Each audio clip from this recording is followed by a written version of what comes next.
Hello, everybody. Welcome back to the Pipeline Podcast, episode 83. Here, joined Connor every week. How's What it up? going? Know what I said there. That's fine. How's it going today, Connor? How are Yeah, you? pretty good. I'm pretty good. It's Superman Day. It's It April is. 18th. It's his day. How are we feeling I about didn't that? know about that until this morning. I woke up and I saw Yeah? that sick poster that James Gunn posted with all of them reading the Hell comics. yeah. It was like, this has the sauce. I'm loving this. This looks Yeah. great. Official Action Comics issue 1 officially released. What was it? 80 something years ago today? 90 something years ago today, was it? Wow. I don't know. It is 1938. So how long ago was that? I don't know, 86 years? I don't know. I It can't was a count. long time ago. That's all I I can't know. count. So So it was there's a a long time Superman ago. birthday and a Superman day. I There would is, have yeah, thought both were February the 28th is same. his birthday. I would February have. 28th is his birthday. I think I would have just made his birthday Superman Day. Is probably what I Some would have comics done. some comics did that. So it's Mhm. like I think the official day is February 18th or February 28th because they did like it on the calendar. Or is it February 29th? I don't know. It's one of the last days of February, whatever one of the days it is.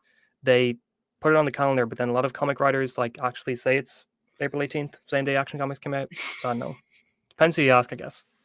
But he has 2 days, which is Yeah, great. I think it is. Superman deserves 2 separate days.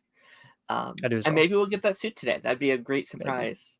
That'd be I'm hype. actually shocked we haven't like seen it leaked. Like they have Hmm. it seems like their set's really locked down. We haven't Yeah. seen much like we saw that leak a couple months ago about the authority member, right? We saw Yeah. um The like engineer. the silver girl. Yeah. Yeah. So that's all I've really seen from it, which is cool. They're locking it down. They're keeping it secret, which is what we love to see. I It don't is, yeah, feel like for sure. they're putting out a lot of info, but I feel like still don't know a lot about the movie, which is great. Yeah, I agree. Daniel's in the chat. How's it going, Daniel? Darren's live before I even have my coffee. Well, Yeah. get your coffee and sit down and listen to us chat for a while. It'd be great. Everyone loves Connor. Everyone does love Thank Connor. you, Daniel. I appreciate it. There's not a single person that hates Connor. Not a single Really, one. not a single person. I've got Not no a enemies. single one. No, I've got Not even in no your Star enemies. Trek videos. Not even in yeah, those Star well, Trek videos. some people would say differently. Oh, but, everyone, no. How's it going, David? There's Hope you're doing some well. angry people in those videos. I've seen that. That's very frustrating. Also, your It's- cup matches my Oh, yeah? calendar back there. Oh, it does. What's that? You know, a little It's like identical. I love it. Oh, hell yeah. But today, very excited for this one. We're talking about later on today we're gonna be ranking some video game adaptations. Now, I'm gonna be completely real with y'all. I have not seen a lot of video game adaptations. We have a list here about 30 or so properties. I've maybe seen like 12 of these projects. That's a lot. Where Connor, you're a big like video game guy, right? You're a big I play a lot of gamer. games. I play a lot of Yeah. games. Hell yeah. Sometimes I play a little bit Tetris. Sometimes I play a little bit of Pac-Man, you know. Just, We forgot about the Tetris movie, Connor. We There's a forgot. We Wait, forgot do you the mean- Tetris movie. Do you mean like the biopic one? The 'Cause Apple we could TV. talk about it. We could talk about the biopic. I watched it. I didn't. It was solid enough. I thought it was good. What's the guy's name from Kingsman? Was the guy in it like who produced Tetris? I don't know. I fully meant on it. I just never got Apple TV back to watch it. That's fair. That's valid. If you do ever get it back, it's worth a watch. Yeah, but no, I'm gonna be very curious. Like, I really liked the aspect of this pitch. Like when you had, or I guess I had pitched it, but like we were both kind of thinking about doing this. Where like I wanted to watch through more because I loved Yeah. the aspect of like ranking these movies, you off of a video game fan, me off of someone who hasn't played video games. So Sure, some of these yeah. are like, is this a good movie as a like adaptation, or is it a good movie just as a movie, or does it suck as both, or both just bad? A lot of them do So- suck as both. I'm like there's a couple that I'm going to be like, there's a couple that I've seen. I have not played the game, so I'll be curious to give my opinion on and see if we differ at all on some of those. Cool. But Connor, did you watch anything fun this week? Did you play any games, read any comics, watch any cool TV shows? What did I do? Fallout, I guess. I finished Fallout since We've had one last- episode, yeah.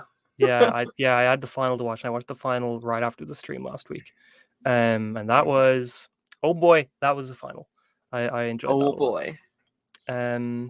Other than that, I finally went through Twisted Metal because I was like, we're gonna do video game stuff. Oh yeah. I'll do Twisted Metal because I'd wanted to watch it for a while, but I'd never gotten a It's chance. I good. was like, there's a good chance.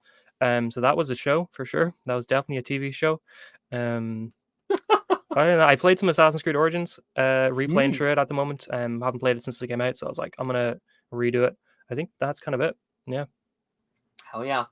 Yeah, it was a weird week because like when I have a lot I need to watch, I go through this trend of not watching anything because like again Yeah. you gave me that giant list of things. I was like I'm gonna watch all three of these, and I didn't watch through any of them. So I kind of took It's a break from like overwhelming. The Walking Dead this week. It's just like I gotta watch all this stuff and Fallout. I Yeah. didn't get done with any of it I wanted to watch, but I did start Fallout. I watched the first 5 episodes. And I will say I definitely didn't like it as much as you, Sure. which Yeah. is valid because I Yeah. haven't played the games, and I was very curious because we talked about last week like our opinion on or like what my opinion would be as someone who has never played the game Yeah. versus your opinion I was as really someone who has curious played the about it. games. And I think it's a really fun show. I definitely don't feel like I have that like attachment that you might have for it because I don't know the references, I don't know these places, I don't know. I guess these are all new characters, right? Like, these aren't any Yeah, they're all characters new. that Well, appeared. Yeah. there are certain characters that are in the game, but none of the big characters are from the games. Hmm. Everyone who's like a central character is Yeah. brand new. Yeah, no, I think that I've enjoyed it the more I've gone on. Like the first two, I Sure. thought these are really good. I still, and I will say 5 episodes in, I don't have like I don't feel like I have the hook. Like I don't feel like oh, I need to watch the next episode. I can't wait to watch the next one. Like it's a really good show. I'm just like, Yeah. yeah, if I waited a week to watch this next one, I don't think I'd feel too much of a drive. Okay. And Interesting. maybe like I don't know if it's better that it's a binge or better, or if it would have been better as weekly. I'm not really sure. Maybe it is better as a binge, so everyone could just get done Yeah. with it at once. But no, it's good. It's definitely a really good show. Like, and again, we could talk about it when we kind of get to our ranking period and where we Sure. would put it.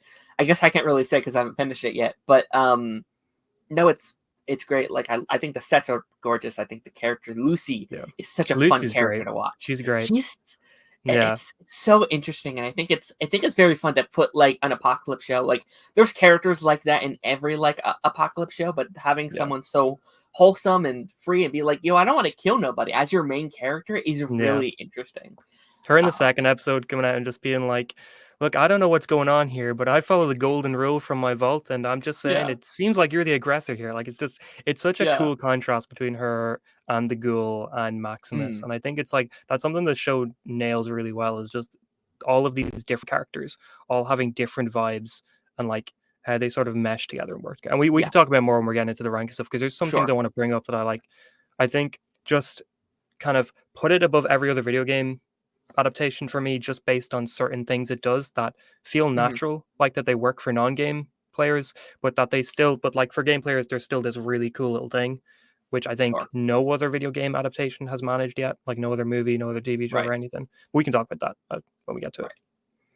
right. Daniel says the sound effects inside the show are the Yeah, same from the game. So like the sound of the stem packs and yeah, yeah, no, I even someone that like hasn't played the games, I was like, that sounds like something that would be in a game. Like the certain yeah. sounds and stuff they use There's sound very the scene in the second episode when the ghoul is like taking out everybody in Philly. They also play the VAT sound effect, which is this sort of thing you go into in Fallout where you can kind of target certain limbs and certain parts of somebody's body and like shoot at them.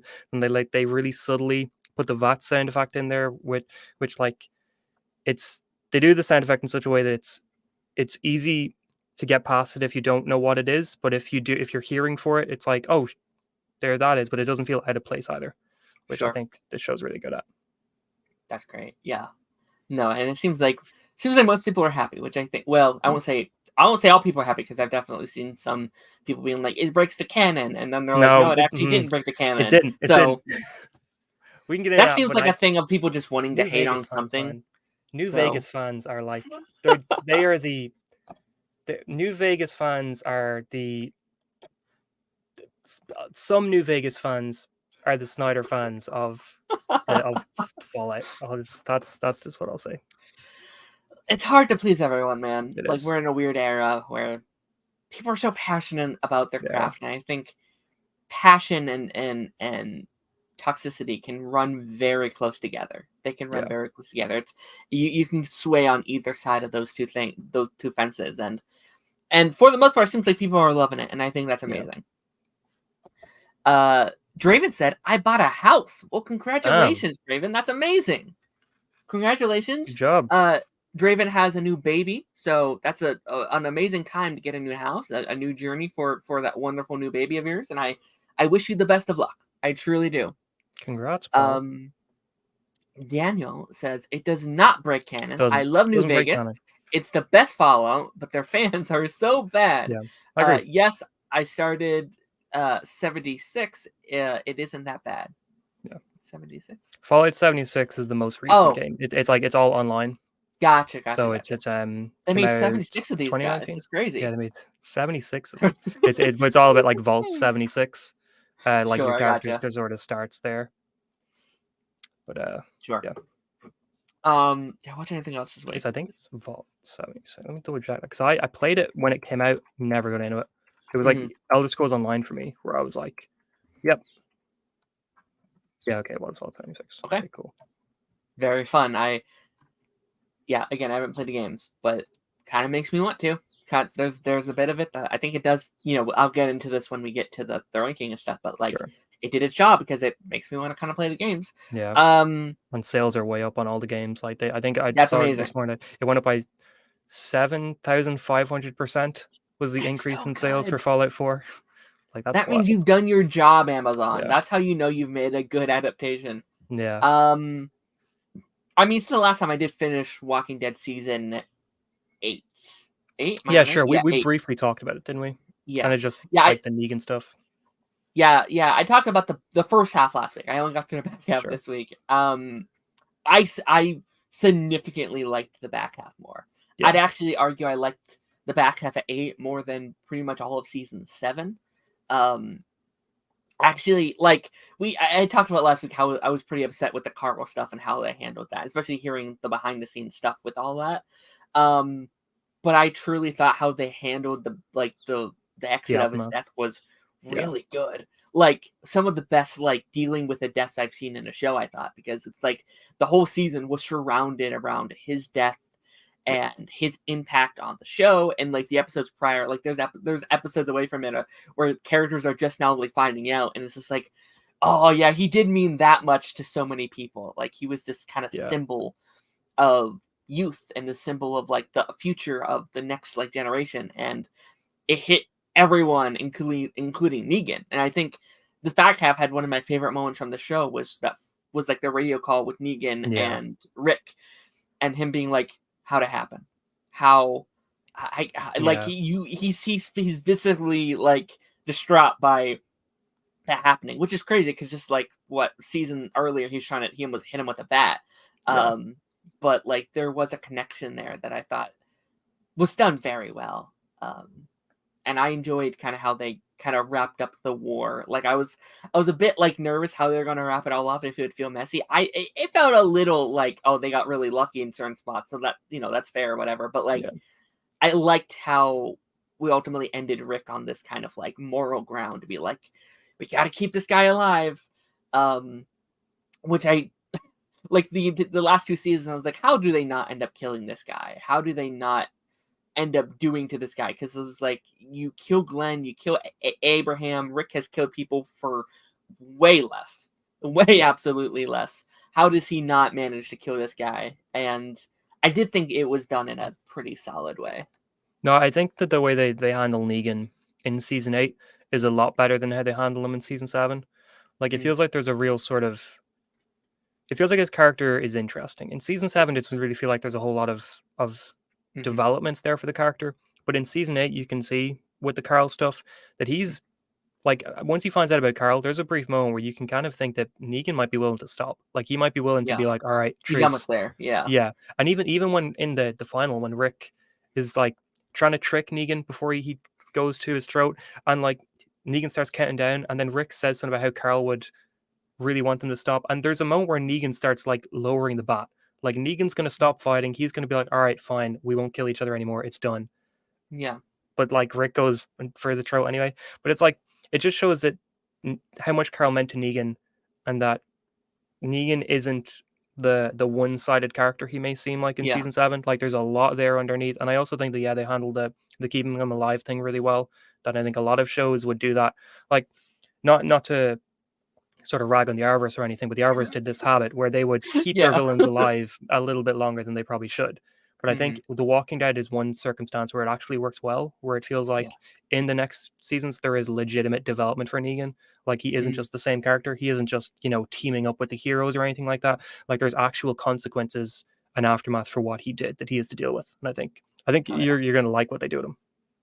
I'm really excited for season 9. Yeah, Negan. It's so weird because again, I've hated that guy for what he's done, but he's Yeah. easily, I think, one of the more interesting characters within the Yeah. show. Like he's like so like unapologetically bad. Like he's like this unapologetic bad person. I think that's very interesting. It's not like every other character in the show, they're bad people, but they pretend not to be or they try Yeah. not to be. Where he's like, I'm doing these shitty things, and in my mind, like, yeah, they suck. I'm gonna kill people. That sucks, but like, it's what needs to be done. I must do it because that's the way of the world, and Keep in his people in mind, line. that's the way forward. Yeah, it's great. I was a little bit frustrated with how he kind of left like the Maggie stuff. Like, I think it's understandable, but it's like, all right, I guess we're going that way. We're going to like split up our group in that direction. I think the show handles that well too. I'm not going Okay. to say anything because it's going Okay. to be spoilers, but I think the show really subverts your expectations of what you think, because that was another thing that like myself and a lot of the fandom at the time were also like, oh, what are they doing here? Like, I Yeah. don't want to Okay. see Maggie and Daryl like teaming up against Rick. Like Yeah. Yeah. That that's was so stupid. concerning to me. Yeah, Yeah. but I think that they go in a very interesting direction with that. Hell yeah. I'm excited for season 9. I've heard great things, and it feels like I'm like over this hurdle for The Walking Dead Yeah, because I've heard I would say about you are. like the Negan saga. I would assume we're kind of out of that kind of 2-season saga with him. The war, I guess. Yeah, But yeah, that's there's a pretty much couple all episodes of an epilogue, and then it sort of starts something new that you'll like. I'm excited for season 9. I think 9 seems like it's a pretty big one, so I'm Yeah. excited. Did you have any other things that you wanted to talk about, or are you? No, I Are we think good to move on? I'm all good to move on. All right, so we're gonna be jumping into some stuff this week. I'm very excited for to kind of kick off our video game episode. We got some pretty big video game news as Yeah, not Hayden Christensen. Keanu Reeves will be playing Shadow the Hedgehog in upcoming Sonic 3. Hell yeah. You're a pretty big Sonic guy. We've talked about that a Hey, lot. look, I We'll talk like the about it character, later. We've been waiting for a while for that casting. I mean, CinemaCon was last week. We're like, oh, we're going to come out here. We're going to hear Hayden Christensen's going to get announced. It was not Hayden Christensen. Yeah. It's Keanu Reeves. What's your thoughts on this? I wonder, was Hayden like ever actually in the conversation? Like, is there a reason why everybody thought it was him, or was it like a rumor that just got blown up way too much? Yeah. But no, yeah, I think it's a good casting and makes sense. I think, when you think of Shadow, you think of kind of a very sort of deep, grisly voice. Yeah. But not even like deep and grisly, but like you think of a voice Stoic. similar to stoic, kind of similar to Knuckles a little bit. I think, Keanu's good alongside Idris Elba as that sort of voice. It's got to sound older and it's got to sound deeper than Sonic's. And I think Keanu's a good choice for that.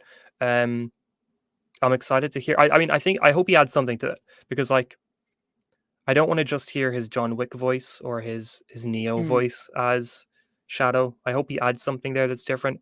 Yeah, because he's great as John Wick, he's great as Neo, but like, there's a very specific way Keanu has of speaking, and I would maybe like if he made some changes or like change his approach a little bit up to see what he does with it. Yeah, his voice acting work, and again, I love Keanu Reeves. I think he's a phenomenal actor. It's a joy whenever he's in stuff, but I think the animated stuff I've heard, it is usually just like Keanu Reeves in a booth just doing the lines. He was Duke Kaboom, wasn't he? Yes, he was in Toy Story. He was in like the SpongeBob movie, which I saw. Like, I saw the trailers of him in, and it just felt like, oh yeah, that's Keanu Reeves, but like as an animated character, which he does well. Like that's the thing. Like, Keanu Reeves feels like a character. Like, he feels like this like otherworldly character, which I think he can add a lot to Shadow. Like, if he does just do his voice, I still think it's good. I still think it's a good voice, and I think he fits the character very well. Like, even just looking at Shadow, I think like, yeah, I see it. I hear Keanu's voice coming out of Shadow the Hedgehog. But no, I think it's great. And also just like, we've heard rumors about a Shadow spin-off movie or a show or a special, whatever. Like, Keanu Reeves is that leading man. Like, he can lead a movie, 2 movies, 3 movies if you wanted him to. Like, he's that guy. He's one of the main characters in the Cyberpunk game, Cyberpunk 2079. He plays a guy called Johnny Mm, Silver. sure. So like he's already involved in the video game world, and he does a lot of voice acting in that. Um, the voice acting in that is, I have not played much of Cyberpunk. I keep trying to get into it, but it's a game that's like, it asks a lot of you. But he's solid in that, so I'm hoping he brings some of that to this as well. Yeah. But yeah, I definitely agree that like it's somebody you want if you want Shadow to be sort of his own franchise within this Sure. franchise. Like if you want to go with more Shadow projects, you get a name like Keanu Reeves. I agree. Yeah. Yeah, I mean, there is a part of me that did kind of want Hayden, I think, just because, Sure, like, yeah. there's still kind of a bit of, like, an underdog story with that actor, A I feel little bit, like. isn't Like, there? yeah, like, he's been out of Hollywood for so long. He hasn't done much. I know he signed a contract with one of the studios to do more movies, which is very exciting. But, like, I feel like he hasn't done a lot after just Star Wars stuff, right? Yeah. He's come back, it's been Star Wars. Has he done anything else? I don't think so. Like, well, he's done other things, but between like he did a fair few things between Revenge of the Sith and Ahsoka, but I don't think I've seen any of them, and I don't think he's Hmm. done anything recent other than Ahsoka. Yeah. Um, so yeah, I'd like to see him branch out more outside of Star Wars, because it just, Star Wars, man. That He's fandom really good. does. He's great, but that fandom really He's, does take a toll on their actors. no, I'd probably leave Hollywood. I don't know if I Yeah, could do what that franchise did, um, and then be able to just live a normal life. Like, I think it's so tough, and it seems like it's so weird how Star Wars works, because now all the hate the sequels get are now, like, feels like they're the popular ones. Like, now, yeah, oh, we love Anakin, we love, these films, they're the greatest. Now it's these new films that suck, and I think that's going to come back around. Where I think in a I couple of think it years will we're going so. to get. I think it really is happening, because even now we're getting like, oh, Mando season 3, and oh, this is bad and this is bad. It's like, but the sequels, maybe they weren't so bad after. Like, Yeah, it's this circle. It's this constant circle that we go around. Um, but yeah, I'm happy for this. Again, I'm not a huge Sonic guy. Like, I don't know the lore and stuff. I know Sonic from some of the games I played, but most of them are sure, like, yeah. I played some of the stuff, but most of it's just like the sports. It's like tennis. I play Shadow and it's tennis or whatever. So I don't know the world of Shadow as much. What do you kind of want to see from the Shadow character in this movie? Um, I want to see the mystery of the character played up, because I remember in Sonic X when he first showed up, there was like a real sense of Sonic having no idea what was going on. Like he thought Shadow was faster than him because he didn't know Shadow's abilities and all that. He was like, "How is this guy faster than me?" sort of thing. Like, what is going on here? I would love them to play up that mystery element like really well. Like, Hmm. have Shadow show up and he's this character that's just kind of freaking Sonic and Knuckles out. I guess Tails is there too, unfortunately, but only joking. Um, but like I think, yeah, I think I just play up the mystery, play up the uniqueness of the character, show why he's Yeah. different to Sonic, Knuckles, and Tails. Um, Yeah. give him his gun, make sure he has his gun. uh, um, me and Brayden were joking about that. Like, what if the post credit scene is like where, remember in at the end of was it First Class, where Wolverine gets there's the post credit scene with the suit, the yellow Yeah. suit. Yeah, have that They do. again, the exact same scene, but it's Shadow and he opens up a case and there's a gun in it, and it's there. That's him getting his suit. No, I don't know. Yeah, just make him different. Like, not different to the character, make him different to Sonic and Knuckles. Like, show Yeah. why he's unique. Yeah. Just as someone on the outside, it is kind of being like, okay, you do need to make it a little bit different than your Yeah, Knuckles character, because Knuckles kind of came in the last one being like, oh, I'm the big bad of the movie. I'm gonna come in. yeah, I'll be different than Sonic. And it's like, how do you make Shadow even different than that? Like, from a gaming or the comics, it's a bit different how you can kind of do those storylines better. But as a movie, as a casual audience, how do you play that off? And I yeah, would agree. exactly. I'm very excited to see how they do it. And I think, just hearing about the stuff that they had at the CinemaCon, the footage of like all three of them in the air fighting Shadow, like, that sounds That sounds so hype. cool. Yeah, it sounds just Yeah, a really fun scene. Um, and now just having a face to like that name is really cool. yeah, I also just think, and we can move on in a second here, but like, I just think Sonic as a franchise, these movies, ever since they fixed the look, they've just been on this oh, it's been train great. of like success.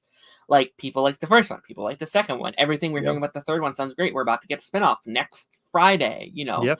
Sonic 3 is this year. Like, it's just been success after success after success. They've been Like, I getting don't better know. as well. Yeah. Like, I don't know. I think like Sonic 2, I thought Sonic 1 was really good. I thought Sonic 2 was a lot Even better better. than Sonic 1, Yeah. and it sounds like 3 is going to be maybe even better if if we're just starting the film with Knuckles already, hanging out Yeah. with the gang, and we're going straight into Shadow. Like, we're building this roster and building this universe where Yeah. the best thing about the Sonic universe is when all of these characters are together. Like, I like Sonic as a character, but I think he's the most boring when he's on his own. And I Hmm. think that's why the projects are getting better, is because every film we're starting with a new lineup or Yeah. with more characters in the ensemble. So it can't get worse unless they go back to Sonic on his own, which I hope they never Yeah. do.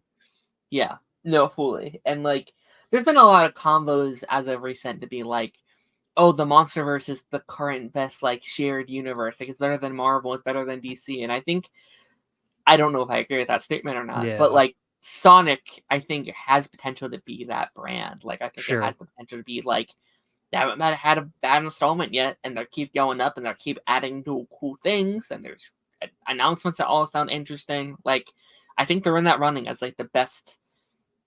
Not to say like, I don't even think that's a statement now to be like, oh, it could be better than the MCU, because I think the MCU is on like a whole different brand at the moment. Yeah, But I would like, say so as well. it's it's up there. I'm very happy for what they're doing over there. Very excited. I think the Um, success of Sonic, if Sonic becomes a franchise, I think it is a good indicator that the next big thing really is video game yeah. adaptations. Like, I think Oh, sure. if Sonic succeeds, I think like comic book films, superhero films, they're never going to go away. But I think Yeah.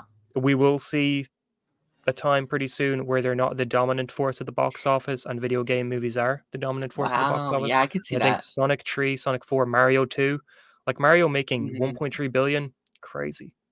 Yeah. So Yeah. I just, and we can talk about this once we get to the ranking, of course. But like, I feel like most of the good stuff we've got recently have been like the TV shows, though. So I yeah, do hope they don't get ahead of themselves and be like, video game movies are back. Let's just do a bunch of new movies. Where it's like, whoa, yeah, whoa, whoa, they're not gotta be all good. made for movies. Sonic works, Mario works. There's some that definitely work. Minecraft is next year, which I'll be very curious to see how that goes Yeah, over. that's gonna be Um, interesting. but also I think shows are a good way to kind of go I agree down. though. I think like considering the narrative, the way that stories are told in video games, I think it's got to be TV Yeah. shows for a lot of them. Like, if you're gonna adapt sort of the side quest mentality, you can't do that in a movie. Hmm. All right, let's read some chats. Some more chats from Mr. Daniel. I love Sonic. Watched so much of it as a kid. First, it was Sonic X, and then it was Sonic Underground. That show and that Sonic and Tails one. Yeah, I've heard. I've seen some of the shows. I saw. I think it was like Sonic the animated series or something, where it was like Like it the was. '90s Sonic the Hedgehog. Yeah, it had Yeah, like Sally in it and stuff like that. yeah, yeah, yeah, I watched that one, and then I watched the other one where it was a little bit more childish, and it was just like Sonic and Tails going around and knocking out Dr. Eggman, and I yeah. think it was just like the Sonic the Hedgehog show. I think that's all it was called. Yeah, Um, that would have been the first one, I think. Then like after that was yeah, Underground, and then Sonic X, and then Sonic Boom, and then Sonic Prime. yeah. I would love to just go through and watch some of those Sonic shows. I think it'd be a fun Oh, time they're to really be like, good. let's go just go through a Sonic binge. I think that'd be kind of fun. They're all so Um, different as well. Like, I don't think any of the animated shows are the same as the last one, which I think is really cool. mhm.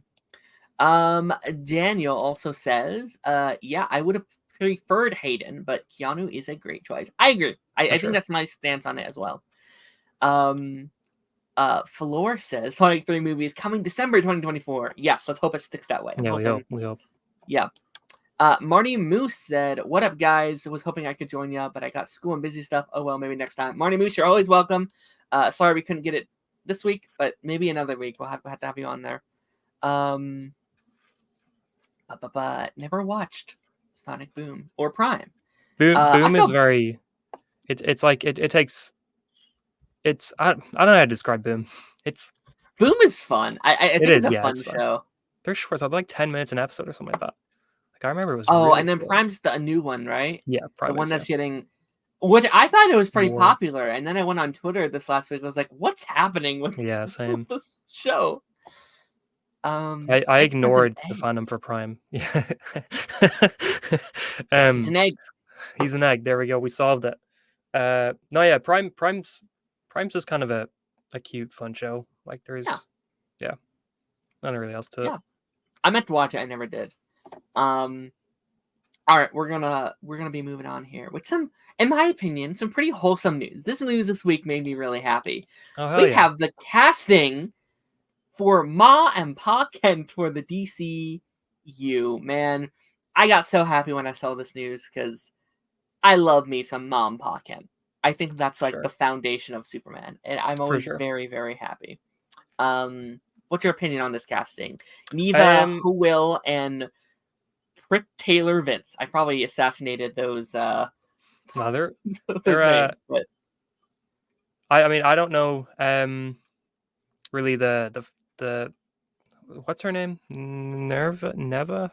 Neva Holden? Okay, Neva. Howland? I don't know her from anything, at least not that I can think of. Um, let me look her up real quick just to see if like I know her from anything. But I don't. That's one. It's not beer. It's tea. It's tea. I'm not getting drunk on stream. Thank you very much, Daniel. Darren, what are you doing, man? It's 10 in the morning. You know what? I love this cat. But not for the casting. I think it's solid. Like it's I think that they'll work for what they are. They look like Jonathan and Martha Kent. You know, I Yeah, think having like Snyder's version of the characters, I think work, but yeah, they're very much like they look like Hollywood old people, you know, or like Hollywood yep, like older people, which I think that they look like Kansas parents to Clark Kent yes, who would have found the pod, which I think is really, really, really cool. Um, now I'm a staunch defender of the fact that I think Jonathan Kent needs to die, unfortunately, just because of how important he oh is no. for Clark's development as a character. I think Jonathan Kent's heart attack is as important as Uncle Ben's death to Peter Parker, personally. And I think the fact that these are not like lesser the fact these are lesser known actors, I think maybe is speaks to the fact that they're not going to be much in this film and that they may just sort of Mm, be smaller scenes, like potentially seeing a flashback to Jonathan Kent's death or something like that. I hope Martha sticks around. I think it's always good to have one of the Kent parents still alive. Maybe they'll switch it. Maybe Jonathan's going to be fine and Martha won't be. yeah. Maybe they'll both be fine. Like based off the comics that Gunn is using, like Whatever Happened to the Man of Tomorrow and For All Seasons, like those are two comics that have the Kents, I think, still around in Mm, some capacity. So I think I know For All Seasons does have Jonathan still around, but I think Whatever Happened to the Man Tomorrow still has both of them there as well. But I think since those are some major inspirations, maybe they'll both be there, and it's like yeah. Clark goes to them for advice sometimes, something like that, which would be really cool. Like the animated stuff always kind of goes with the angle of the Kents being Mhm. fine, so we could see something there as well. Um, like live action, I know Man of Steel, Smallville, uh, the R, well, I guess Superman and Lois, all Yeah, did it where Jonathan dies. Lois yeah, and Clark New Adventures, Superman had them both fine for a lot of the show, so we'll yeah, see. But I don't know. I just think Jonathan Kent's death is something so great. Like the way Smallville handles that yeah. is phenomenal, and I I think it's an integral part of the character. I would agree. I mean, somewhat. Like I do think the death of Jonathan is pretty important. I don't necessarily think it needs to happen here, though. I think we Sure, can survive this movie. I would like a couple films with Jonathan still there.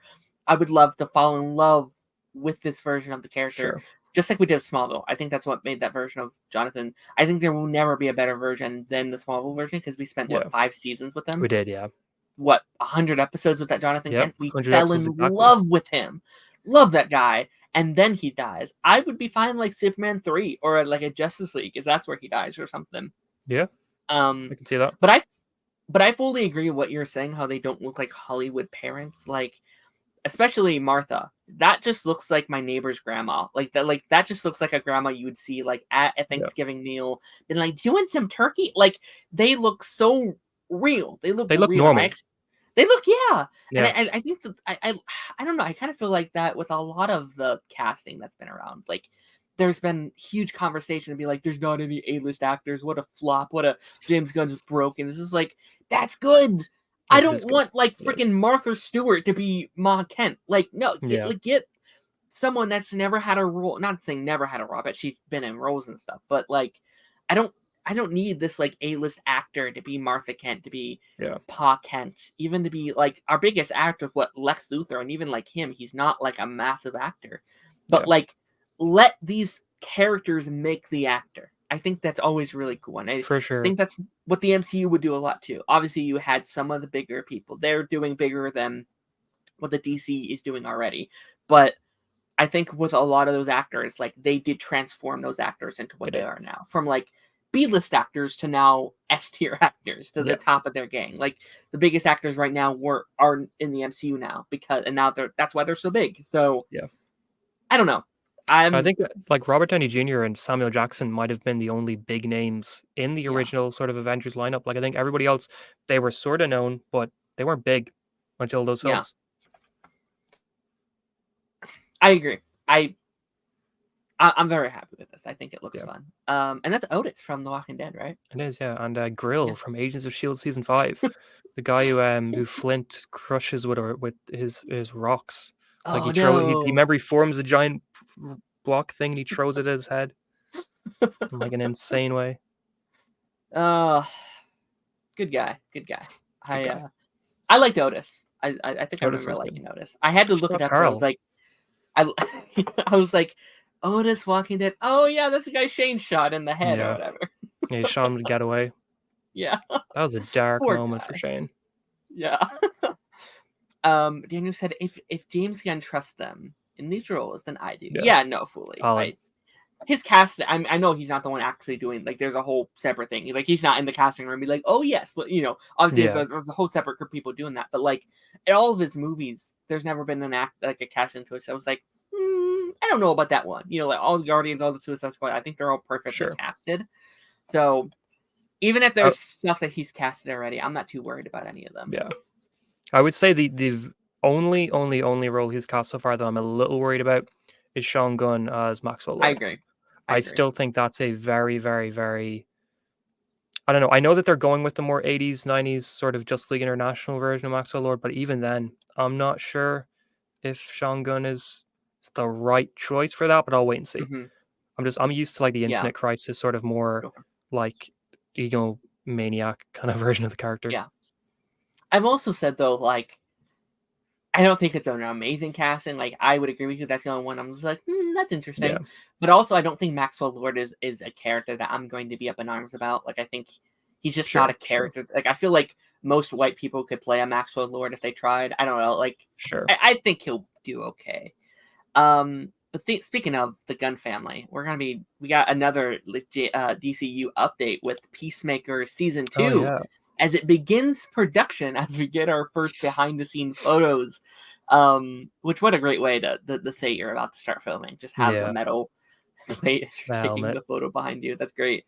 Now this has had a not necessarily controversy, but this has had a lot of questions being asked. Like, wait, he's working on Peacemaker season 2 as well as he's working on Superman. And yes, he is. What's your opinion on that? Because we've talked about this a fair bit about like, is he doing too much? Is it too much at once? Can he handle it all? What's your opinion on it? Um, I think I know I trust it because I think he's only directing. I think the final episode is what we kind of heard he was doing. Sure. Which that probably means it's not going to be till after Superman's mostly done. Because there's 7 episodes to get through before then. But he Yeah, wrote the whole thing, so I'm sure he's sort of there in, I guess, a supervisory capacity, where yeah, he shows up maybe once every few weeks to make sure things are going along right. Maybe he looks at rough cuts. He shows up to like look at the dailies, see how the footage is looking, stuff like that. yeah, But he's not really overall involved a whole lot in the day to day. It's like, look, yeah, here's the scripts. Here are some notes. You can call me if you want to talk yeah, about certain things or if you want to change certain things. Sure, I'll be over here on the Superman set. Which I hope that's the case because, like, yeah, obviously, James Gunn knows his own workload. He knows what he can handle and what he can't. yeah, I'm sure he's not going to let anything get in the way of Superman or Peacemaker. But sure, there's a little part of me that's like, maybe you should be completely focused on Superman and then go to Peacemaker afterwards. yeah. Maybe don't even like be there in a supervisory capacity. Maybe even push production on Peacemaker till you're done with Superman, maybe, and then you can kind Yeah. of devote your full time to that. Like I feel like just not just for the movie, I think just for Warner Bros. And DC Studios as a whole, Superman needs to be a slam dunk, or that whole thing's going to Yeah. be gone before. Like Peacemaker season 2 is not going to matter if Superman flops because he's not going to be a DCU in like 5 years. So Yeah. that's just how I feel though. There's such an importance on Peacemaker that I think is Yeah. very interesting. Like, it seems like Peacemaker might be the second project or I guess the third, because Creature Commandos is first. But I like, think it's going to be late next summer, like after Superman comes out. I think we'll see Peacemaker.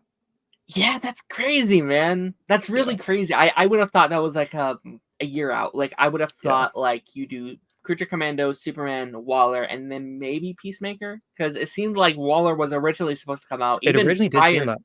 Yeah, like even prior to like the DCU coming out, like they had announced that they were doing a Peacemaker spinoff, and like that was going to come prior to Peacemaker season 2. We're like, okay, maybe it's like a vigilante show, and then when it came out as Waller, I was like, okay, that makes a lot of sense. And even Waller is like a spinoff of Peacemaker, like it's following the events of season 1. We've heard like it's going to be about the daughter and her, and they're trying to like balance their bonds, like trial of that and stuff. Yeah, like after the events of the first season, and maybe season 2 kind of reevaluates those things, setting up like really, maybe it's like, oh, that show is like, oh, the trial is in 3 months or whatever, and they're like slowly building up to it or whatever. But it's interesting for sure. Again, I love season 1. It's one of my favorite.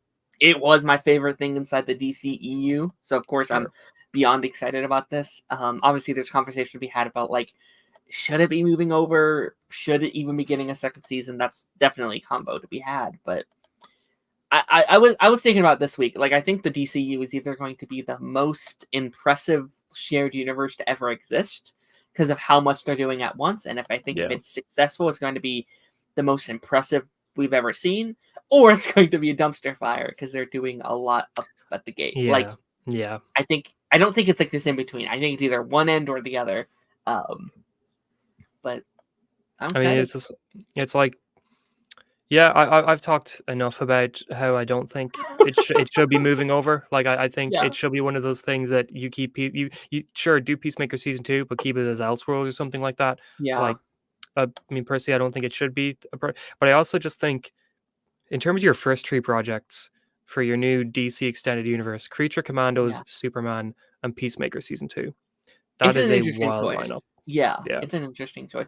But again, I could see it being like 5 years from now being like, that was the best thing they could have done. Yeah. Like, I don't know. I don't like judging things prior to seeing it, because I think they could come in here and be like, nope, this was perfect. And it's the best cinematic universe we've ever seen. So I'm optimistic. I'm excited for all 3 as well. Like, they are all projects that I think are going to be good. It's just like, speaking for myself, who's not a business person, if I was making a cinematic universe for DC as my relaunch, those would not be the 3 I started with. Yeah. So I would agree with you on that part. Which I've got to assume like they have full control, where it's kind of like, if this was the last, I don't know, like Walter Hamada or whoever was in charge last time. Oh, he definitely would not have done that. Yeah, they'd be like, absolutely not. Like, you're not doing this. Like, I would probably be the boring guy to be like Superman, Wonder Woman, Batman. Which I'm happy they're not doing that, because I think it is a bit boring to have those be your first 3. But even then, I probably would have done like, out of the lineup we had, I probably done like Superman, Lanterns. Yeah. Maybe the Wonder Woman show to switch it up. Or no, what's another movie they're doing? Maybe Supergirl. Swamp Thing even? Like Swamp Thing, work, Superman, Green Lanterns? That's a solid 3 lineup. I don't know. But I still trust Gunn. I'm still pretty in line with what he's doing over there. Connor, what's your opinion on Invincible? On season 2, or just in general? Just in general. What's your opinion on Invincible? Yeah, I like the show. I think it's good. I think they take too long. But besides that, I think it's a good show. It's it's really enjoyable. It's got an edge to it that a lot of superhero comic book stuff doesn't, which I really appreciate. No, I think the cast and characters are great. I like Invincible. Oh yeah, it's a good show. Well, Invincible has been renewed for an upcoming season 4 and 5, Crazy. And has recently got a video game announcement. They're capitalizing let's talk on about the first part. yeah. Let's talk about the first part first. So we already knew 3 was coming. 3 is Yeah. what's coming up next. I've heard it's coming out sooner than everyone thinks. My fingers crossed for like next January. Like that'd be a Yeah, great could see that. quick hiatus. And now 4 and 5 are announced. What's your opinion on these early renewals? Do you think this is a good thing? Are you excited? Do you think it's maybe a bad sign? I only think early renewals are bad when a show has only had one season. I think renewing a show for multiple seasons after the first season just comes out, I think is a bad idea. I think renewing a show for seasons 4 and 5 when it's already had two really successful seasons with a third already very much Yep, in production is they're is done a, is a filming smart or choice. they're done with the acting and stuff. So Yeah, yeah, exactly. Like I think they've already proven that they can make the show. They've already proven they've got a fan base. Like it's not not to kind of be annoying about like Avatar or anything like that. But like Mhm. Avatar got renewed for 3 seasons or something like that pretty much Yeah, 2 instantly. and 3. And Yeah, yeah, and I was like, I think that might be a bit premature because you don't know how, the fandom's going to shake out once the season's properly out and once everybody yeah, sees it. But I think for this, it's pretty clear how Invincible's going to do. So yeah, yeah. This makes me very happy. I was like a little bit concerned because I think Invincible is still a properly like popular show. Like it's still yeah, one of the more popular shows.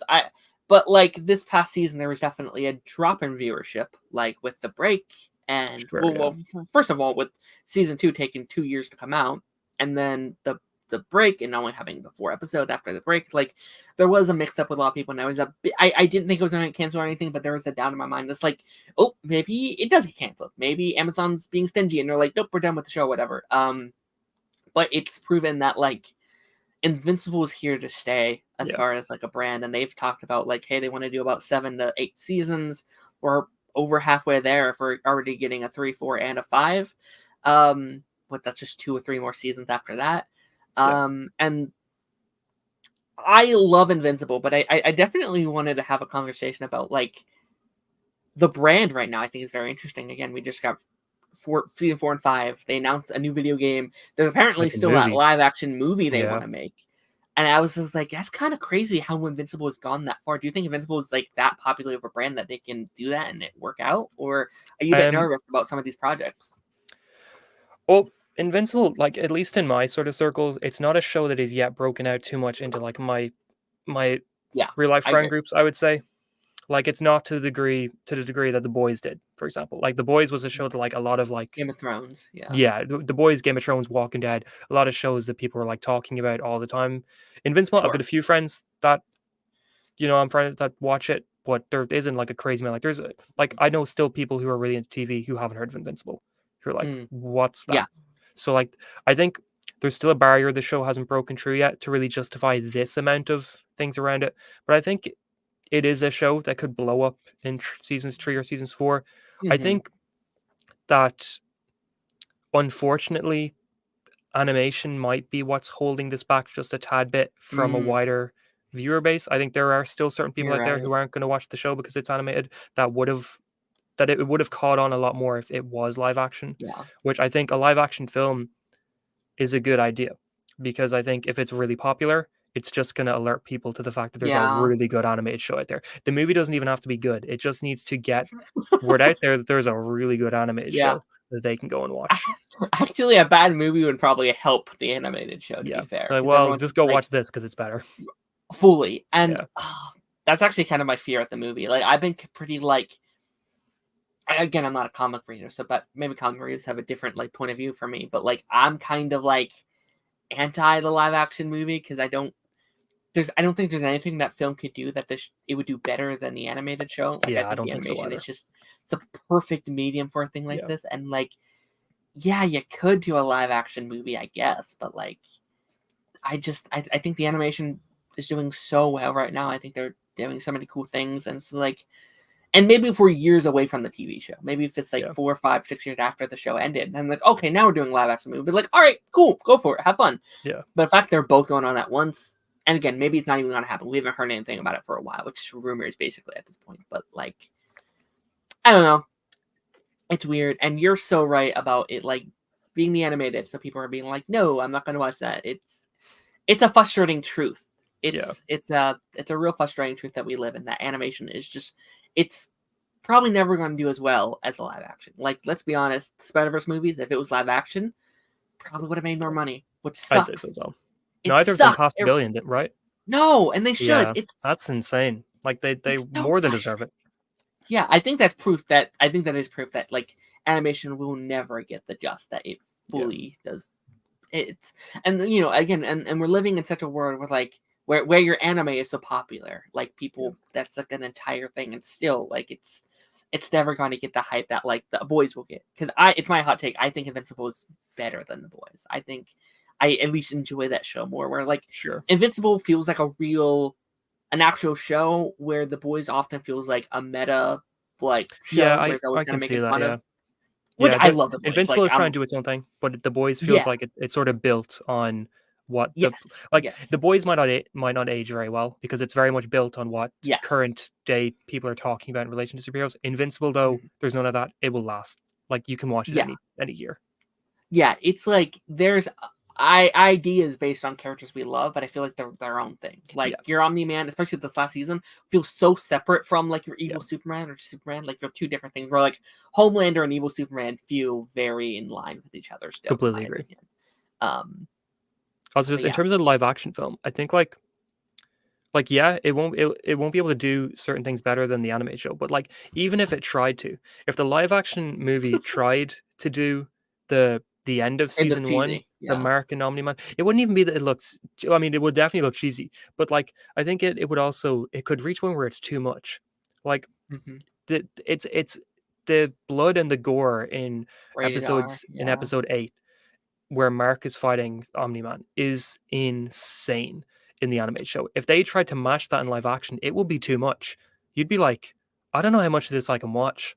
Like Yeah. you'd be I agree. physically feeling sick with that much blood on the screen and that much death on the screen. Like I don't it'd even be know hard how to you would watch. pace it either. Like, Yeah. where do you end the movie? Like, where do you end the first movie? Is it like the pilot? Is it the first pilot where you end the movie where like Omni Man's just killing people, or do you try to fit that the first comic arc or the first season arc in a movie? Because that's Yeah. could It'd be be rushed. terribly paced. Yeah, Yeah. I think the whole reason why it works so well is we're watching like him for an entire season, and like we know he's going bad, but how and why, and Yeah. you know, like getting to love Mark over the course of a season. It's kind of the charm of it, I think.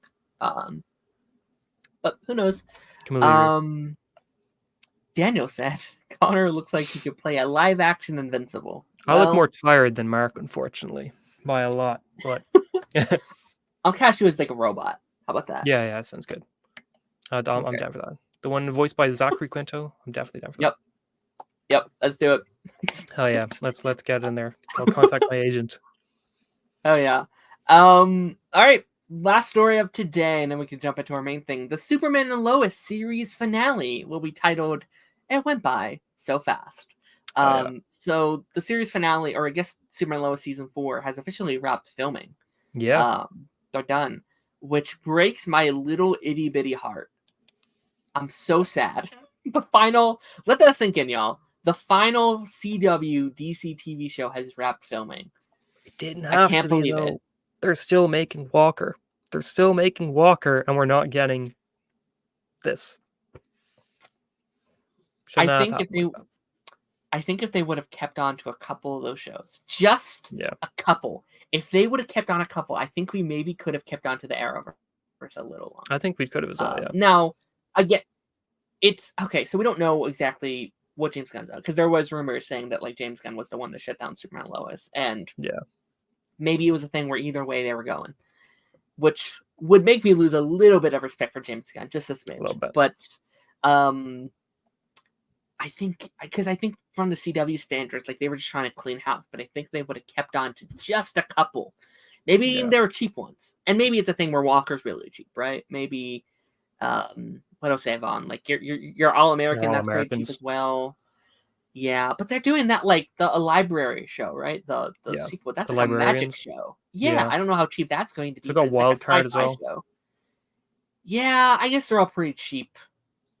Give us like I don't know, a Cat Grant show, which is the lowest budget Yeah, you can I think mean, of. I wonder if it would work like that because didn't we hear that the reason why a lot of these shows had to go was because just the licenses were too much. Like, Yeah. I wonder if you license out a really small character like would Legends of Tomorrow still have cost a whole lot if you're using Sarah without the White Canary mantle, because Yeah. Sarah's technically an original character that they made for the Arrowverse. Yeah. So if they get rid of the White Canary stuff, like, do they have to license characters Yeah. still? I Like, don't know. because they made it. Hmm. I don't know. I think Legends was also in a weird spot. They were such an old show that at this point, like Yeah. the contracts were so Yeah, they're probably expensive. expensive. Yeah. Yeah. But then there comes the conversation: would we still want that Arrowverse if they kept going down that path? Like, would we want this really cheap, low budget TV shows, even lower budget than they were Yeah. previously, right? I think So, like, you have good writers, they can make anything work. And I think Agents of Shield is proof to that.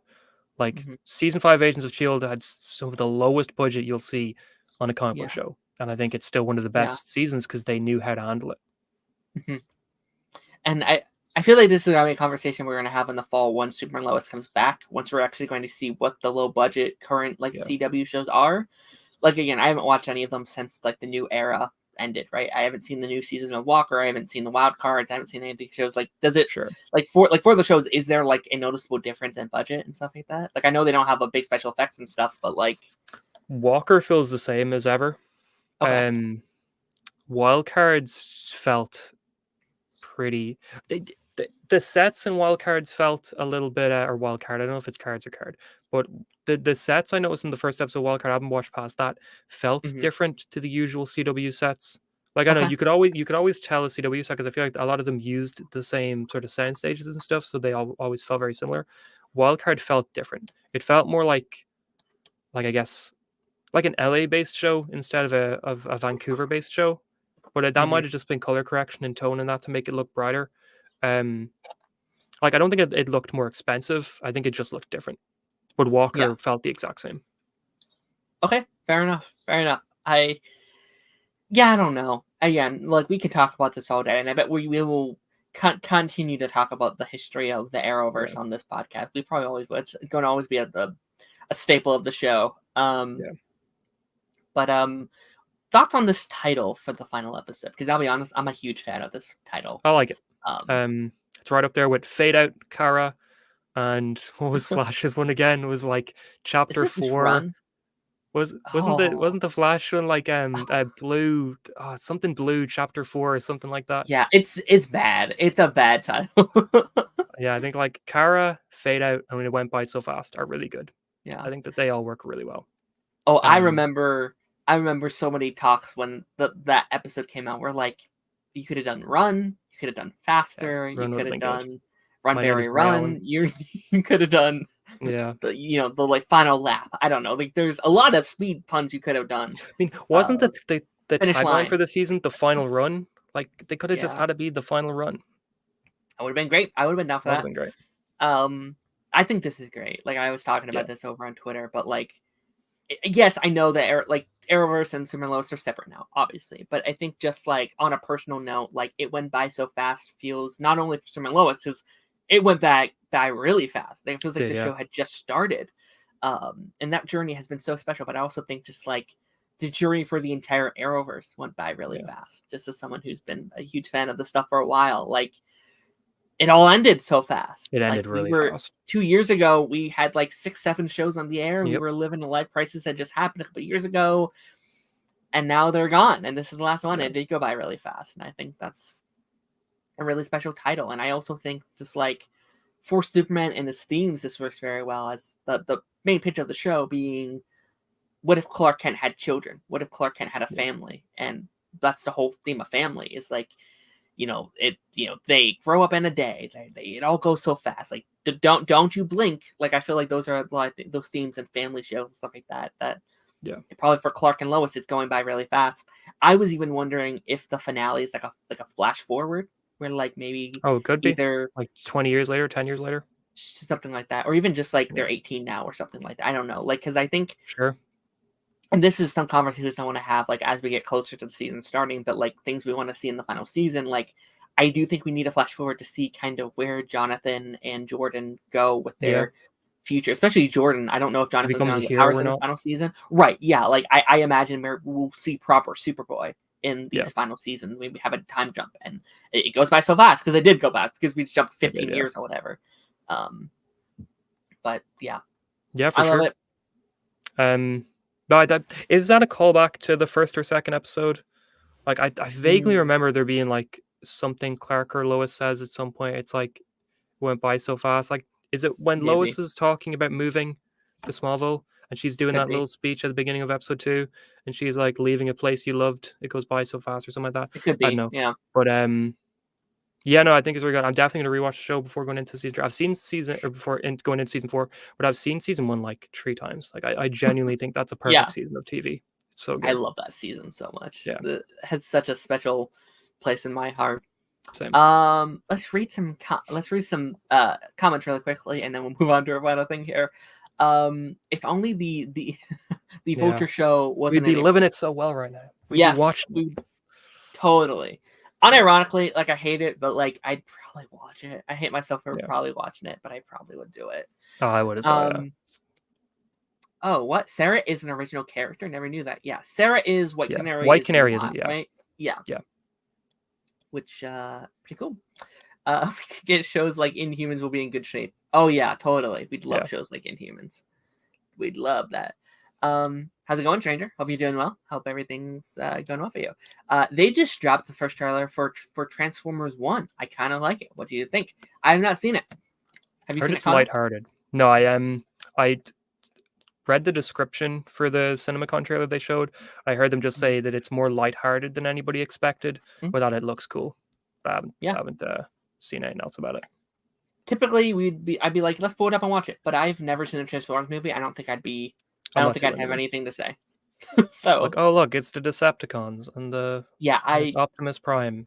That's it. every That's all year I know. I'm being like, oh, I'm going to watch these movies. I never do. But Yeah, this seems like it's like a new thing. So maybe I could just jump onto yeah. this one. This is like an animated new film, I think, like in the Yeah. new universe. Animation, bro. I love that. I love animation. It seems like a lot of people are jumping on that. You have Garfield this year. You have this. You Yeah. have the Lord of the Rings. They're doing that this year too, which Oh yeah, are with very the cool. Rohirrim or something. War Yeah. of Rohirrim. I don't know. Something. I haven't seen Like those movies either. I need to They're do it. really good. They are really good. I bet I've seen the first one. I've seen the first 30 minutes of the first one 3 times. And each time something happens where like, oh, I gotta stop this and never come back to it. You're a big fan of Bilbo Baggins then if you've seen the first 30 minutes so many times. Just that before he leaves the Shire or whatever. It's literally it's like we literally leave there, and that's where I stop each time. It's like I never get through the journey, never. Sure. Oh yeah, I mean they're long Um, films. They are. I just like they're about to come back in theaters. I think in a couple months. Yeah, I want to try to. Return of the King is out next week here. I think I'm seeing it. Yeah, I'm gonna this year. It has to happen this year. It's on my bucket list for this year to watch them. All right, we're gonna be jumping into our main conversation here, which is what are Hell the yeah, I'm best hyped. video game Excited. adaptations of all time. Which I had a hard time making this thumbnail because there's a lot of characters I wanted to put on the thumbnail. yeah? It's like could have put Pikachu. I could have put Oh yeah. a lot of characters on there. I could have I like that you got Turismo. Master Chief in there. Thank you. I got my little Angry Birds buddy Oh there yeah. too. I was like, I'm Same. gonna throw that on my hair. Connor, I will say this up front. It took Mm-hmm. everything in my power not to put Wreck-It Ralph on this tier list.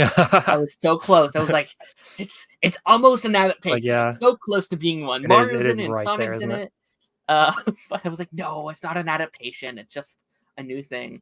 That's the same thing. All Like right, everybody always says The Witcher is as well, but it's like The Witcher is based on the books, not the oh games. yeah. So like people always say it's a video game adaptation, but nothing in the show yet has touched the games. Like everything in the show is from the books.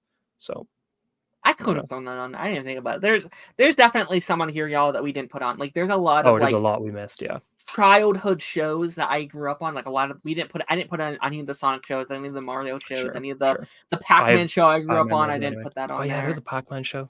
Forgot about that. That's a weird show. So I'm gonna be moving over to our tier list here, and we have 6 tiers. And Okay. I'll be honest, the way I worded this might be a bit boomerish. So I wanna disclaim that early on. Well, how'd you call it? I'm gonna zoom in. So if level our top level up tier and is game level over. up. Hell yeah. Level up Level and up is game S, over. is it? Yeah. Okay. Okay. I'm just gonna leave it on this screen. I'm gonna leave it here, and then I don't have to keep looking back and forth. Should I zoom in at all? Do you need me to zoom in? I can see it pretty well. Okay, cool. So like we were saying at the start, we were saying at the beginning, I am not a big video game person, and I have not seen half of these. So Connor, you're really going to be carrying our conversation here. Okay. Um, There's some here I haven't seen either though. It's a little okay. If there's any we haven't seen, we'll just leave it at the bottom there. Okay, we'll just say it's the worst thing ever. We never watched it. Never Yeah, bothered. sure. Okay. So we're gonna get started here with very fittingly starting with what the thing we've already started talking about this episode, and that's Sonic the Hedgehog. All right. What do you think The about first Sonic one. the Hedgehog? What do you think about it? I think it's okay. I think it's Oh, okay. it's just okay? Yeah. It's okay. It's fine. Listen, I think I was Hate very it. disappointed by that first movie. And I think the more time has passed, the more I've been like, you know what, I can respect this movie because I think it's a great foundation for what the Sonic Sure. movies are now. Like, but at the time, I was so disappointed. I was just like, this is E.T. but with Sonic. And as someone that I feel like I knew had such a deep world, such cool characters, such cool storylines, I was just like, but you did ET. And again, like as we've got 2, as we've heard things about 3, and as me and you have talked about, like this podcast has made me kind of realize, like, but it's good they kind of had that foundation for what was to come later on. What's your opinion on it? Because I know you're a pretty big fan. Yeah, no, when it came out, I was like, I honestly wasn't expecting a whole lot from it. So maybe that's sort of influenced when I went in to see it. But I went to it and I was like, damn, this was a lot better than I thought it was going to be. And I think, yeah, Sonic 2, it makes everything better. So it's like, it's hard looking back at the original Sonic without kind of, I guess, affecting your view by how good Sonic 2 is, because I feel like they do come a little bit separately. But yeah, no, I think it's a really good film that builds a really good foundation. Like, I don't think it's like S tier or anything like that. I'd probably put it like me. I feel like it's an A, but where would you feel? I can vibe with A. I can vibe with A. Well, if I you think want to put it in B, we can put it in B either. I'm good with that. I can vibe with A because I do think they Okay. get like the funness of Sonic. Just the Sonic. I haven't Sure. played a whole lot of Sonic, but I do think they captured the joy of Sonic and its essence. Even though, like, I think Eggman is such a good version of Eggman. Like, I think the way he plays that character feels like he's right out of the video games. Like, he feels like he's just portraying that character. I'm down with A. I'm fine with A. Okay. And then, of course, if we're putting a lot of other things in A where I'm like, maybe it's not matching it so much. Yeah, sure, we can move it. I think it's just like with I think you don't get Sonic 2 being as good as it is without what Sonic 1 does. Yeah, I agree. Sonic movie is good. Yeah. Yeah. We needed that original Sonic design. No, we did No, we not. need that film. We need that film. It's so crazy how that's transpired. Yeah. The Stranger said, I've heard the same thing about Pokemon, Detective Pikachu. Some people say it's not a video game adaptation. I say it is, because it started off as a... Have you played the games? I've played a lot of the Pokemon games, yeah. But Detective Pikachu is its own game. Like, there is a Pokemon Detective Pikachu game. I think it's based on Fun fact, that's the only Pokemon game I've ever played. Oh, is it? I played both of those 2 games in its full. Because it's literally just Sims. Yeah, like, those games are just like sim games, and I loved them. And they came out with that new one, and I was like, I really want to play this new one. I've played none of the other ones, but I played those 2 in full, which is a weird fact about me, I guess. Respect. Okay, I don't even know what this one is. Assassin's Creed Embers. Hell yeah. Okay, thank you. I was like, I don't remember which one this one is. No, yeah, this is a 20-minute short that they released alongside Assassin's Creed Revelations. Okay. It's the epilogue or wrap up for Ezio's character from Assassin's Creed 2, Brotherhood and Revelations. I think Assassin's Creed Embers is fantastic. It's like just this sort of reflection of Ezio's character on everything from his life. We sort of see him embracing what's to come, being a little bit grumpy about it, reflecting on everything that's come past. A new assassin shows up and he has to sort of, I guess, begrudgingly tell her a little bit about what it's like to be an assassin. And then there's this bit where, he's sitting on a bench in Florence and this young sort of pretentious kid like sits beside him and is all grumpy about how much he hates Florence and how much he wants to move to Rome.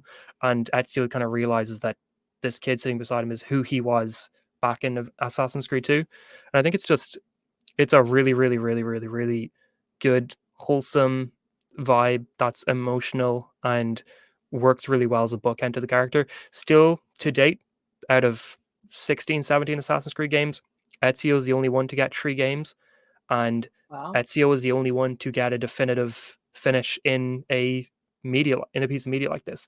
There are definitive endings for some of the other characters in novels, but Ezio's the only one that like you see on screen what happens to him, which Sure. I think like that makes this a little bit special. That I think Ezio is the face of the franchise. I know he hasn't been Mhm. in a game since 2012, or 2011, I guess. But yeah, I think this works well. I would put this in S. S tier. Alrighty. You're the only one that's seen it, so you get the full Oh hell decision.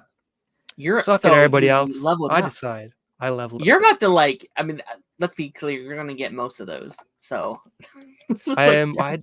I don't know which other ones I'd put an S, honestly. Well, there's a few others, but there's a couple. Yeah. Alrighty, we have Tomb Raider Tomb or Raider. You haven't Lara seen this one, Croft. right? I have not seen that. I We're gonna really put this want to at see the very the end. three Tomb Raider ones, but I have not yet. Put that at the end. We haven't seen this one.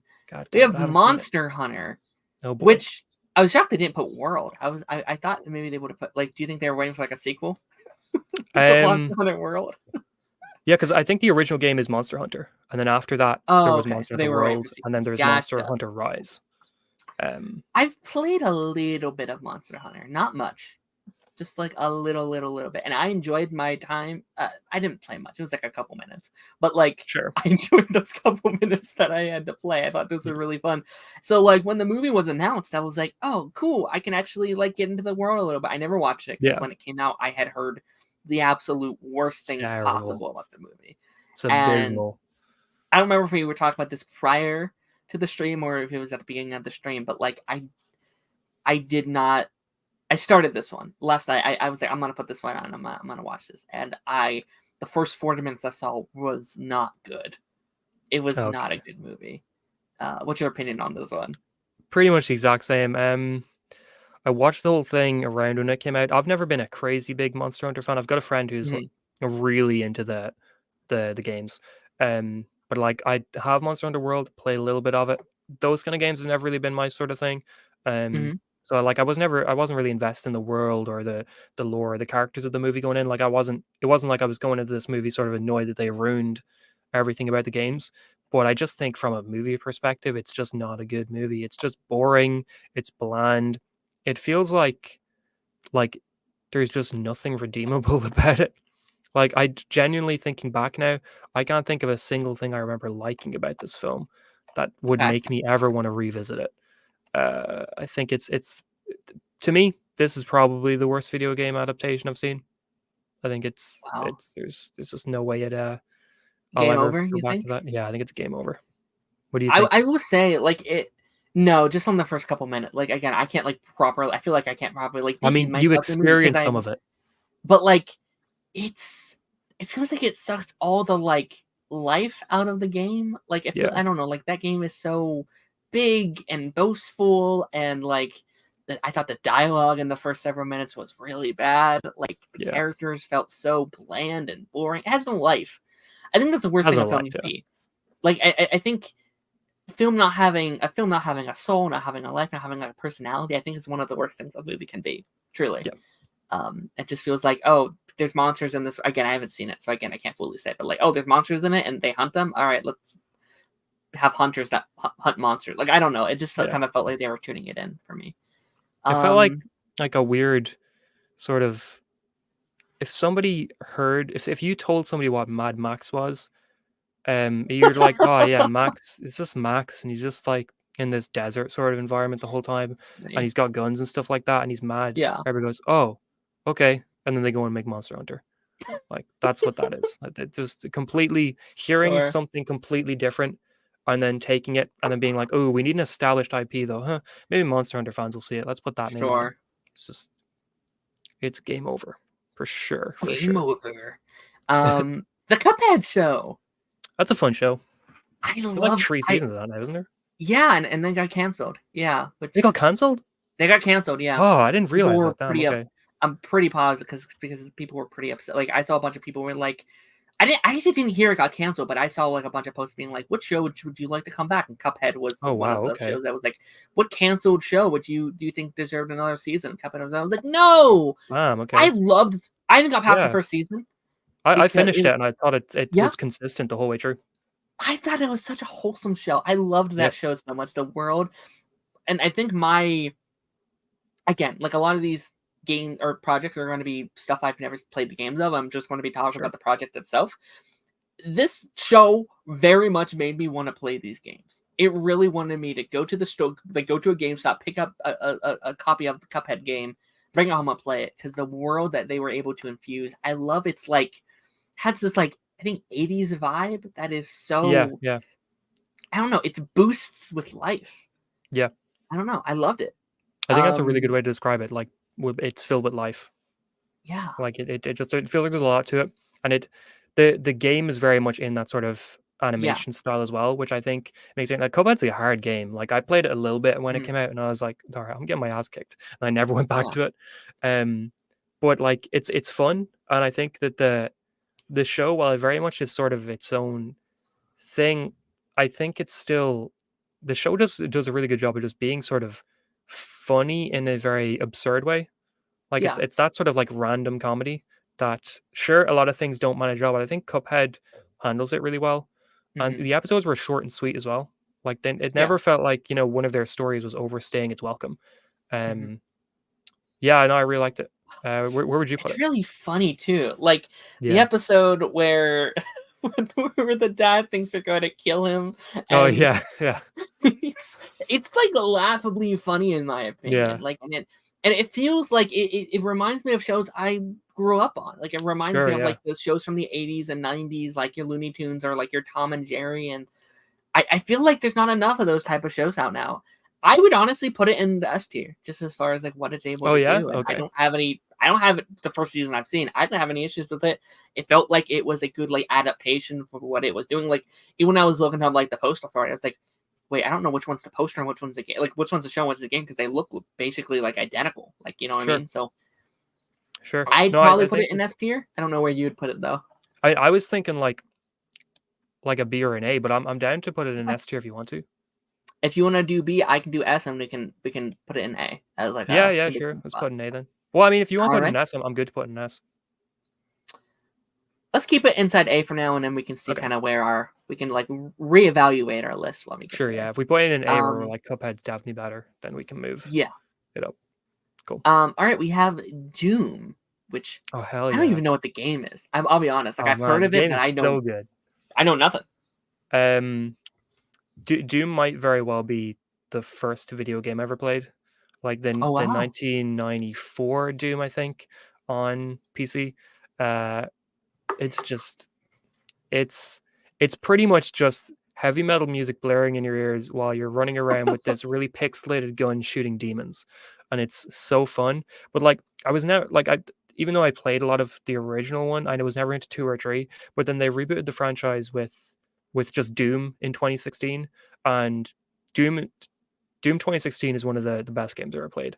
Like it's absolutely fantastic. It's just 16, 17 hours of pure just video game fun. Like it's what TV shows like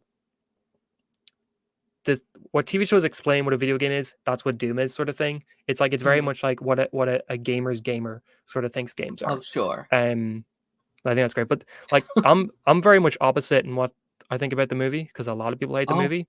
And it's very much not a whole lot like Doom, but I think it works really well as like a prequel to what the Doom games would be. okay. It's because it's like a mixture of Alien and Predator inside this like US Marines in space sort of thing on Mars, where demons are like Martian demons are sneaking into the base, and you've got Dwayne Johnson and Carl Urban and this whole sort of group with like big guns just going around shooting and defending the base, and it's so much fun.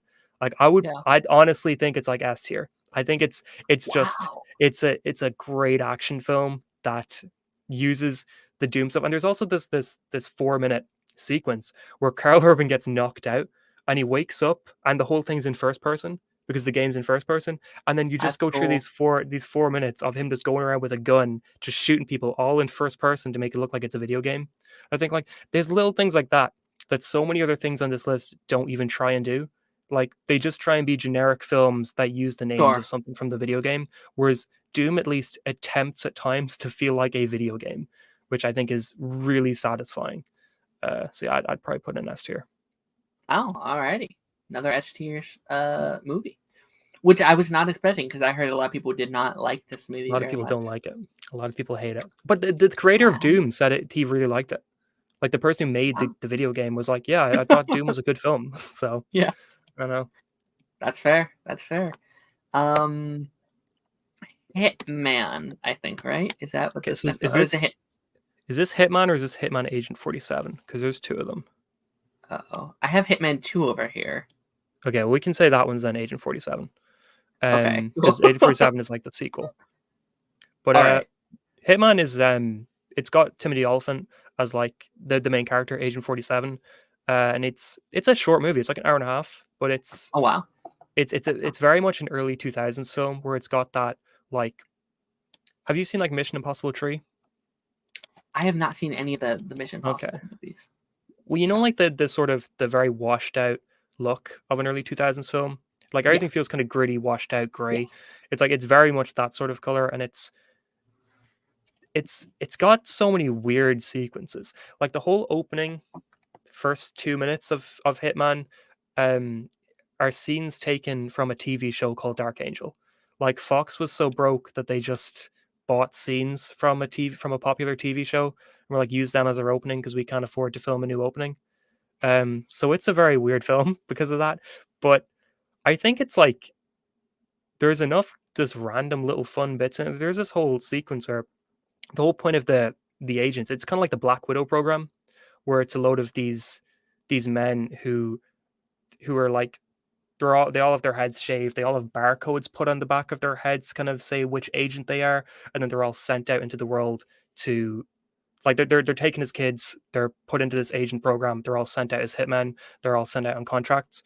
And there's a scene where like there's a hit opened up on Timothy Olyphant's character, and there's four of the hitmen all inside a train, like inside a single train car. And then they all have Mhm. guns pointing at each other. And they're like, let's die with honor or something like that. And they all drop their guns and take out swords and start fighting. And it's so insane and just so absurd, but it's fun. Like it's genuinely just a really fun and interesting film that Okay. it feels like it's trying to do. It's also got the actor who plays Desmond from Lost and um I love him so Kane much. from the 100. But the interesting thing is, I'm pretty sure this was Oh filmed really? right around his Lost stuff because he's got his Desmond hair. He's got the really long hair and the beard, Yeah. like the full on Desmond look. He's even in like a Hawaiian shirt like Desmond is. Wow. So it feels like they just took him from the Lost set and we're like, come on, we got to film your scene today. I love that But guy so much. it's a fun film. I'd put it in like B. I'd say B? Okay. it's solid. Yeah. He just appeared in my last week's episode of Fringe, and I got so Oh, happy. cool. He was So so cool good. because like it's like a futuristic one where he's like a cyberpunk guy, and I was just like, Oh, nice. it's him! I love that. I need to watch that at some point. I need to get on it. I think you would really enjoy it. I actually think you'd probably like it more than me because like it's not Okay. always like my like the type of show I would watch, but when it's Sure. good, it's so unbelievably good. I'm about to finish the season like tomorrow, or 2 days from now, the season 4. But it's I'm so excited I'm about to finish it up. There is one scene from it that I've seen constantly over the Oh years. yeah, Like people always just have it posted places. Could be like, this is the greatest twist ever, where it's like the main character she meets Kirk Acevedo in inside I don't know if it's a sport. I don't know if you're there yet. But like, whereabouts are you on it? Because it's a season I'm about final. to end season 4. Yeah, I'm about to end season 4. Okay, I still got one more super. season after this. She's inside just like a tower, and then they zoom out and reveal something. But I think that's season 1. Yeah, I think. okay. Oh, is it okay? I always see that scene pop up as like everybody's like, watch till here because this is the giant twist that like reveals what the show is. And I was like, Yeah. okay, interesting. Maybe I'll need to get to that. It's like season. I don't mean to get way off track. I know we have a lot to get to, but like the first season is very much like it is just kind of like this first season of this like let's like Agents of Shield season 1, Yeah, or sure. like a basic like Twilight Zone type show, and then season 2 is when Sure. they start really getting into like, oh yeah, this is a full on multiverse show, and they do some crazy stuff, but like season 3 onward is like next level. Like I think you'd really dig it once you got into it. I'll get on to it at some point for sure. Hitman 2. I hope I got the right. Okay, Agent 47. Okay. Yeah, I don't think it's as good as the first Hitman, so I'd probably put it in C. But I think like there's a lot of interesting things in this one. Like they've got Zachary Quinto as sort of the villain, and they've got Hey, talk about the Lost Guest today. I love it. yeah, actually, I didn't think of that. Um, yeah, in both Hitman films, damn. But they've got Rupert Friend as the the main as Agent 47 in this, Mhm. because Timothy didn't want to come back for it. Because this, I think it's technically a sequel to the original, but they changed like everything. Because they've just got the same screenwriter and stuff. But it's like, I mean, it's definitely more of a Hitman film than the first one. Like, Mm. there's a lot of elements in it that it feels like, oh, this is a video game level. Like what they're doing here Oh, is a video game sure. level, and the outfit the character wears feels much more like it just stepped out of the game than what Timothy is wearing in the first one. A lot of the action sequences as well, you're like, this is really stupid, but it's stupid in a way that would work for a video game.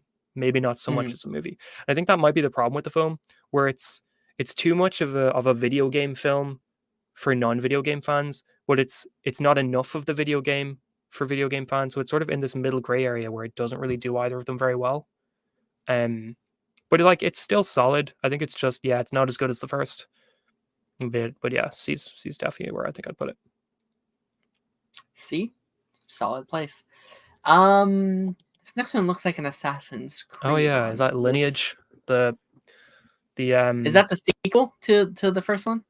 No, so Lineage is this 3 episode spin-off, Okay, or not spin-off, sorry, this 3 episode show that they released alongside Assassin's Creed 2, which gotcha. Assassin's Creed 2 being the first Ezio game. And they released Lineage as this sort of live action show that was about Ezio's father and what led to the events of Assassin's Creed 2. It's got the what's the actor's name? Devon Bostick, Roderick from Diary of a Wimpy Kid, and Jasper Oh, from the 100. He plays Ezio, like a younger Ezio in yeah, it. And then it's got is Jesse Rath the name of Brainiac 5? It's got him as Ezio's sure. brother. Oh So it's wow, like okay. it's interesting. It's got a lot of like small little pieces that are really cool. I think it's definitely something that doesn't work if you're not into Assassin's Creed. Like if you don't really know the story of Assassin's Creed 2, you're not really going to get a lot out of it. Like Embers works if you're not even a fan of Ezio. I think it does a really nice animated short film. Lineage, I think, doesn't work unless you've got some sort of stake in the Assassin's Creed universe already. Sure. I'd probably put it in a B. B. Yeah, Alrighty. but alongside Hitman. Very fun. Fallout. One I've seen a little bit of. Hell Seen over yeah. half of. Proudly talk about one. Um, I mean, you've been very passionate that you think it's one of the greatest like adaptations ever, right? I think it is, yeah. I think it's like there's a lot of little things the show does that are just fantastic. Like the squires all going around with these giant bags. Like that's just like a subtle little, I guess, commentary on the fact that in the games you get over encumbered really easily by carrying too much, and you always make your companions carry things. There's little things like none of the characters are ever traveling together with more than one person. So like you've got, Maximus is traveling with Lucy. Before that, Lucy was traveling with the ghoul. Before that, the ghoul was traveling with Michael Emerson's dog. Before that, Lucy was traveling with Michael Emerson. Like every yeah, a lot of lost representation. But like everybody is only ever traveling with one person because in the games you only ever can have one companion at a time. So it's these little tiny references that work super well, but like it just feels natural. Like it doesn't feel like it's taking you out of the show if you're not a game fan. Yeah. Um, and then also like all the little sound effects. The production design is amazing. The amount of Yeah. just like those vaults, they just feel like you're in a vault from the game. I don't know how they made something that looks so realistic. Like it genuinely feels like you're just playing a new story from the game. Like you're just watching a new story unfold from the game's Yeah. universe. And the whole canon thing, so stupid. It doesn't at all. Like there's an arrow pointing after the date, not on the date. That's a whole other story, I guess. But I think what makes Fallout stand out to me as the best adaptation of a video game is just the fact that it works on every level. Like I think Yeah. it's impressive because Fallout is very much an RPG game. It's very much a game that is decided by your character, by the gameplay, by your choices, which I think is ridiculously hard to make into a compelling TV show Sure. that still respects the video game. Like, we could talk more about Last of Us when we get to it, but there's a reason why I think Last of Us isn't as good of an adaptation as Fallout, because of the reason that it's just Fallout feels like the video game, which I don't know how the hell they manage that. Last of Us feels like a really good TV show, but I don't necessarily know if it feels like the video game. But we can talk about that in a little bit. But yeah, I'd We put can it in S. talk, But I mean, debate. you've seen 5 episodes, so like, I've seen 5. No, I really think it's amazing, and like, okay, you know, just as like someone who hasn't played the game, like I like we're talking about at the start, like I feel like I didn't love it as sure, much as people who have played the game. Like I don't have that connection with it, but I think as a TV show, it works. It works as a really good TV show, and I would 100% agree with what you were saying as far as like I didn't even think about the thing where you can only travel with 2 people, but now that you say that, you're like, it does actively feel like a video game. Like it feels like, yeah, oh, you go until here and you collect this, this, and this, and then you go here and they open there, and there's a giant bug thing we had to take that yeah. bug. Oh, but let's get this from there because that's the bug thing. Oh, there's the That's head. all Let's pick up fetch the head, quests. take it here. Like it definitely, you Yeah, definitely do feel that. I think again, the characters feel so real. The world, it does feel like you jumped into a world of a video game with all these different places, these different themes, the music, the sound is, again, someone who's never played the game. I feel like I can hear these sounds and be like, yeah, oh yeah, I remember that somehow, even though I've never heard of this stuff before, even though I've never seen it. Somehow I've heard the stuff. It's yeah, I would definitely say it's like an S tier show, even if I don't okay, like it as much as someone like. Maybe it wouldn't be like an S tier show for me. Like maybe it'd be like an A or a B show for me. But as a adaptation, just from what I'm hearing, it sounds like it's a, and like I think like comparatively to most of the things on this list, I would probably sure. say it's up and beyond a lot of the things I've seen here. Though You mean it's to say Fallout isn't better than Monster Hunter? What? oh totally no, I was kidding. That's good. It's great stuff. Yeah, And I love the there's cast. Cast is yeah, unbelievably the good. cast is so good. Yeah. But there's the and also like the bit where Walton Goggins is the ghoul is like saying, I forget the exact quote, where he's like, one always gets sidetracked by irrelevant bullshit. Kind of Yeah. just to shout out that when you're playing a Bethesda game, because the world is so big, you're constantly getting sidetracked from the main quest by doing side quests and stuff like that. Like there's Right. just these little tiny little references that work so well that are like, Right. they're just calling out the game. That's fair. And also like we talked about this on a couple already. Like I think the main thing I would judge this on, like on an adaptation for me, is like, does this make me want to play the games? And I think Sure. Fallout does that with flying colors.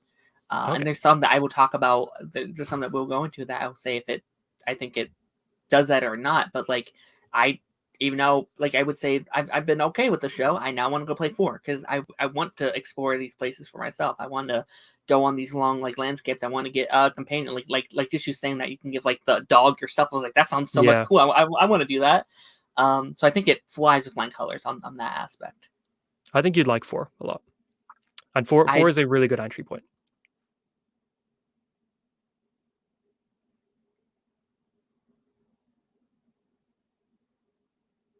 But yeah, I think like I think this 4 in general is just, it's, I don't know how to describe it. It's just like, because 4 is very separate to the other stuff in the franchise, where it's sort of, it's way off separate to where New Vegas takes place. Like I think New Vegas is, I don't know how America works with their coast.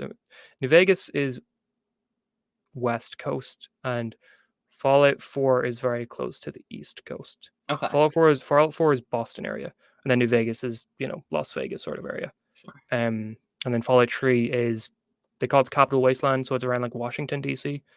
But yeah, no, definitely check it out. Yeah, someday it's got upped on my giant list of games I'll never play. You still have Red Dead 2, don't you? Red Dead Like, haven't so you started. I own it? haven't finished Last of Us. I'm still there, which I think I might just give up at this point because I want to play Guardians. I want to play Red Dead. I want to play Oh, Guardians is all good, these yeah. games. I want to play. Guardians up on my list. I think that's Yeah. next up. Twisted Metal though is Sure. a show that was very raved about last year. Came out just last year. I've heard great things about. Yeah. I caught my attention because everyone was talking about Sweet Tooth. I was like, oh, everyone's finally watching Sweet Tooth. Yes. You're And I like, was like, ooh, not nope, that Sweet Tooth. wrong Sweet Tooth. From what I hear, couldn't be different characters. Yeah, very Couldn't different. be. Yeah, Twisted Metal is. It was shorter than I thought it was going to be. I think the episodes are like 25 minutes long. Yeah. Which I, for some reason, going into it, I thought they were going to be 45 minutes to 50 minutes. But Hmm. I never watched it because it was just hard to watch in Ireland. Like it wasn't on anything. But then it got Hmm. added to Paramount Plus over here last week. So I was like, all right, cool. Like I can check that out now. Right. I think it's a show that starts a bit weak, but then gets really solid around the middle, and then sort of gets a little bit weak towards the end as well. Anthony Mackie is he's somebody who I really thought was miscast at first when I'm watching. I was like, this is a role that I don't really know suits him because the main character of John Doe is like um he's very much sort of the quirky, charismatic, sort of can talk his Mhm. way out of anything character, kind of like a Han Solo type, I guess. Whereas like he's constantly sort of getting in sticky situations, and he's got to talk his way out of it, and he's always like sweet talking everybody else and stuff like that. Yeah. And I don't know, I just never really saw Anthony Mackie as that sort of character, and I still didn't really feel like that. But then at some point, I think like around like episode 3 or 4, there was just some scenes where he started clicking for me, and I was like, Yeah. yeah, I can vibe with this. I can see what they're going for. Um, the rest of the cast, I think that the main sort of the character opposite of Anthony Mackie's John Doe is one of the actresses from Brooklyn Nine-Nine. Brooklyn Nine-Nine. Yeah. I Yeah, forget her yeah. name, but she's amazing. I love her. Yeah, she was really good in it as well. And then Will Arnett Uh-huh. voices Sweet Tooth. Because Sweet Tooth's like this huge character, but then Will Hmm. Arnett's like I don't think he's that big. So it's interesting to hear his voice over that. Um, Hmm. but yeah, it's solid enough. I didn't think it was anything too special. I think it's a really surprising game to adapt because it's like a Sony 4 video game series from 15 For years sure. ago. Um, that like it's popular, but I don't think it's like it's the fact we got Twisted Metal over GTA or Red Dead 2 or just Red Dead in general, I guess, Hmm. or like a lot of bigger video game adaptations is surprising to me. But I probably wouldn't like a C. Okay. That's kind of interesting that you. I think it's kind of interesting. I sometimes think some of these smaller like IPs are almost the perfect things to do. Sure, Like yeah, yeah, I've never heard Twisted Metal in my life prior to this game coming out. sure. And it came out and everyone was talking about it, and I think I didn't hear too many people upset with what they were doing with the game because maybe that's because it didn't have as passionate of like a fan base, like if maybe a little less than kind of make you kind of do your own thing. What's like what type of game is it? Like is it just like a thriller type game? Like Um, do you run from him or like what's the it's game? it's very car focused because like Twisted Metal is supposed to mean like cars that crash, like the metal from the Oh, car okay. is all twisted once Gotcha. you crash it. So it's very much like kind of like like race tournament sort of stuff, which I think the first season very kind of serves as a prequel to the actual Twisted Metal stuff because the final scenes of it are like establishing these characters from the game are sort of on the main character's radar now. Like they're not in the show at all, but now you're sort of getting references to them, and they're talking Hmm. about this giant sort of car tournament coming up. Um, so I think it's like the first season's, I guess, establishing what the games are, and then the second season will probably be the actual games, I guess. But yeah, it's kind of like traditional sort of racing games from the late 90s, early 2000s, Sure. where it's a lot of that kind of apocalyptic look to them, where it's very pixelated, Mhm. and then cars just kind of driving straight forward. But I Sure. should say, I'm also a little bit sick of projects that are just prequels to what you actually want to see. Like I feel Mm, like TV shows and gotcha. movies that are adaptations do this a lot, where the first season or the first film is a prequel to what, or is the origin story to what you actually want to see. Like Uncharted feels like the prequel or the origin to the Sure. games, or like they talk about the Spider-Man Tom Holland trilogy like that, where it's the origin story for the real Spider-Man. It's like Hmm. sure, but can we not just start with that? Spider-Man. Yeah. Yeah, Yeah. Do you think because we're getting a season 2 coming up, do we you are. think that Yes. do you think they're going to expand on that more? Do you think it's going to be more present day stuff, or do you think we're still going to kind of exist in that prequel era? No, I think just based off the final, we're kind of going into straight up being the game. Okay, Like they're cool. gonna have sort of all these major characters people want to see show up. Um, it seemed like like the final was pretty much entirely Hmm. setting up these characters that people actually want to see that weren't in the Yeah. first season. Yeah, this is the show that I wanted to watch, but I feel like I just missed the hype when it was coming out. It was like, Sure, yeah. I'll watch it when season 2 comes out because I love the cast. Like I love I forget her name, but she's so good. Like she's in Yeah. Brooklyn Nine-Nine and The Encanto and has been like I love her in everything she's in, and I love Anthony enough. And what's her face from Scream is in this too, right? Oh, Sydney, yes. is Yeah, she in it? she is, yeah. It's a big cast, right? It So is, yeah. a lot It's of a people really big that cast. it seems like a fun world to kind of live in. So I'd like to jump into that at some point. Hopefully, I don't know if it's coming out season 2's coming out this year or next year or when's it happening, but I'll try and be caught up by then. It seems They like a got a pretty pretty short show late as well. renewal. Yeah, Yeah, it it is a did. short show, yeah. All right, next up we have Assassin's Creed. This is the first one, right? The first Assassin's Creed It movie is, they yeah, the did. 2016, late 2016. I also started this one yesterday and I didn't finish it. Oh, wow. It's I don't know. I think Michael Fassbender is an interesting choice as an assassin. Yeah, it His name's like was. Callum something, I think is the name they gave him. He's not a character from the games. Mhm. The only real thing from the games that sort of carry over is like the Hidden Blade, Abstergo being the villains, the Templars, and also they do the thing in that film where he has to cut off his finger to wear the Hidden Blade, because that's like a major thing in the Uh, games. But I if can't they did, remember I if didn't get there. okay, I can't remember if the movie like if that was something everybody was annoyed about with the movie or the dinner, Mhm. because I haven't seen the movie since it came out. I saw it the day it came out here and have not revisited it since. I was Yeah. like, yep, that was an Assassin's Creed film that did not feel a whole lot like Assassin's Creed. And like Sure. Assassin's Creed's one of my favorite video game franchises of all time. I Yeah. played every single Assassin's Creed game to completion. I love, love, love the franchise. Um, like Edward Kenway, Matt Ryan's assassin, Ezio, like they are just so great. Arno, Connor, Altair. I love every character in that franchise so much, and Mhm. I felt like the movie left no impact on me, which was so disappointing. Like that, I would say this, Sonic, and Fallout are the only three times where I've really wanted a video game adaptation to legitimately be good. Mm. And thankfully, with Sonic and Fallout, I got what I wanted. I didn't feel like I got that with Assassin's Creed. Yeah, I mean, like we were talking about the Fallout, where it's like that made me want to play the games. This movie was actively making me not want to play the game. So it was Oh, like, really? if this is what Assassin's Creed is, I don't That's want Assassin's Creed. depressing. But like, and that's kind of why I stopped it, because I would like at some point to get into those because they seem like a lot Sure. of fun. It just felt like such a boring way to tell that story, and I think just in the first 40 minutes, and maybe they have to because I know they have a lot to do, but it feels like they just throw you into the movie and just like, Yeah. oh my gosh, so much lore and characters, and I was like, Yeah. I don't care about any of these guys so far, and I was just like, I'm good. I'm actually good not to Yeah. watch the rest of this. Again, I can't properly rank it because I haven't properly seen it, but like, where would you put it? You think? I'd put it on a D, I think, because I think I it's was thinking better that. than Monster Hunter. Like I think, but I mean that could be my Assassin's Creed bias sort of coming in, where it's Sure. like it had a lot of recognizable things in there that Yeah. made me do that. The Leonardo DiCaprio sort of pointing at the screen thing. But yeah, exactly.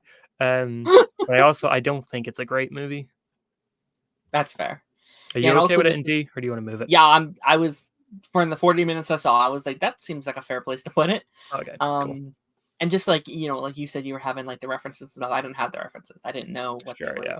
kind of. So it's like, and again, I also didn't know what was done. Like I didn't know. I don't even know like the real plot of the Assassin's Creed movie. I was like, I don't know if this is like what the games were, and I'm just hating on with the games, or if this was completely new. I didn't know. So The time period they send Callum into is not a time period that was sort of looked into at all in the mhm. games. But the whole thing in the games is like they find somebody who's a descendant of Okay, some or who had an ancestor of an assassin, somebody who still has DNA in them that is so from an that's the old whole plot of assassin. the games then. Yeah. And then Okay, they hook them into an animus, and then the animus makes them relive their memories, and they get the bleeding effect, which means that in real life oh, they're starting to learn the abilities of the assassin.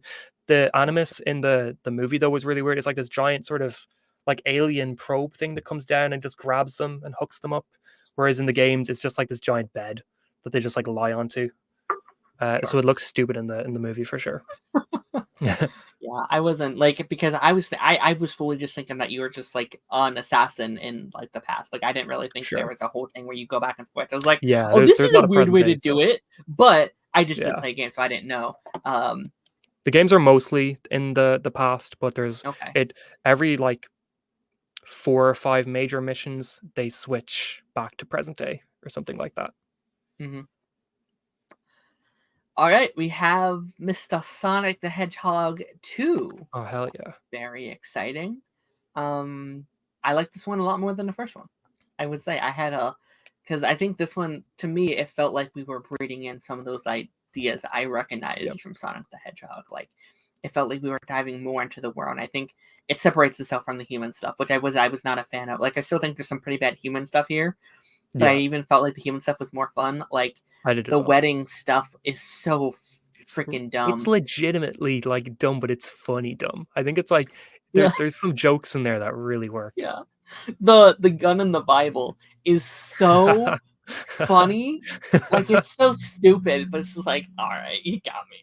Yeah, for sure, for sure. I think it's like you said, the first film, it feels like it leans too much on non-Sonic stuff, whereas the second Mhm, film, it has that balance really well. Like you're bringing in stuff that a lot of people recognize, but then you're just the human stuff though. I just feel like is better in two than it is in one. Like mhm. it's funnier. I agree. Yeah. It's the characters just they hit more. Like I don't know. I think Tree could maybe limit the human stuff a little bit more. We're bordering on a perfect film. Yeah. I would agree. I think I kind of thought we were going to end the last one with them like all going back to their world, and that's kind of Yeah, where we'd, and maybe that's where we end this one, where like the idea yeah, is like we're putting the human world in too much danger. We all have to go back to that world, and we close off that chapter of the human stuff. And going forward, if it's like a whole new kind of set of movies, we're five, what, 4, 5, 6, or whatever, we're all in yeah, that world. Which, I mean, that's kind of also what we're talking about. Like when we're doing a prequel to what we were kind of wanting from the start, and I do slightly feel that way about these movies, but yeah. they're still fun. I would put it in an A. I think if this was like my personal list, I do the original Sonic B, Sonic 2 Okay. A. But where are you kind of thinking for Sonic 2? When Are you thinking S?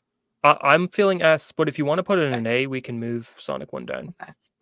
I mean, we can leave it there for now. So you're Okay. thinking S. I'm thinking A. Yeah, so we put it in A. Uh, I'm fine with it. That's where I put it. If you don't mind putting it Okay. in Yeah, A. yeah, for sure. Okay. Tomb Raider. You have not seen this one, I right? have not seen Tomb Raider. No, not yet. I will get to it though at some point. I'm gonna move Sonic down a little bit just to have some balance in between ones I've seen and not seen. Sure. um, Doom. This is It's another Doom Doom movie. Annihilation. I've not Okay. seen Doom Annihilation yet. I actually that film came out of nowhere. It like I didn't realize it was a second Doom until a few months ago, and I was like, "What? There's another Doom film?" And it's a direct sequel to the original, I think, but I've not seen it yet. Okay. Oh, you haven't seen it? All right. Put that Yeah. in there then. Halo. Oh boy, everyone's favorite. Ugh, This is the one I think gets beat up a lot. This is it the is beat one up a where lot. like Yeah. when you're talking about like I haven't seen this one, so I can't say. But like as far as like your video game people are like, well, as long as it's not like Halo, who I feel like Yeah. that's like the modern one everyone keeps talking about. Do you think that's like justified or? Um, I think it it breaks a lot of rules in terms of the game canon. Halo isn't like Fallout where it's in the universe, it's doing its own story inside the universe. Halo straight up is they're retelling the entire Halo story, but from their own point of view, sort of thing. So they change a lot of things. Like John 117 has his helmet off in every other scene in this show because of course they're not going to cast somebody and then have him have the helmet on the whole time.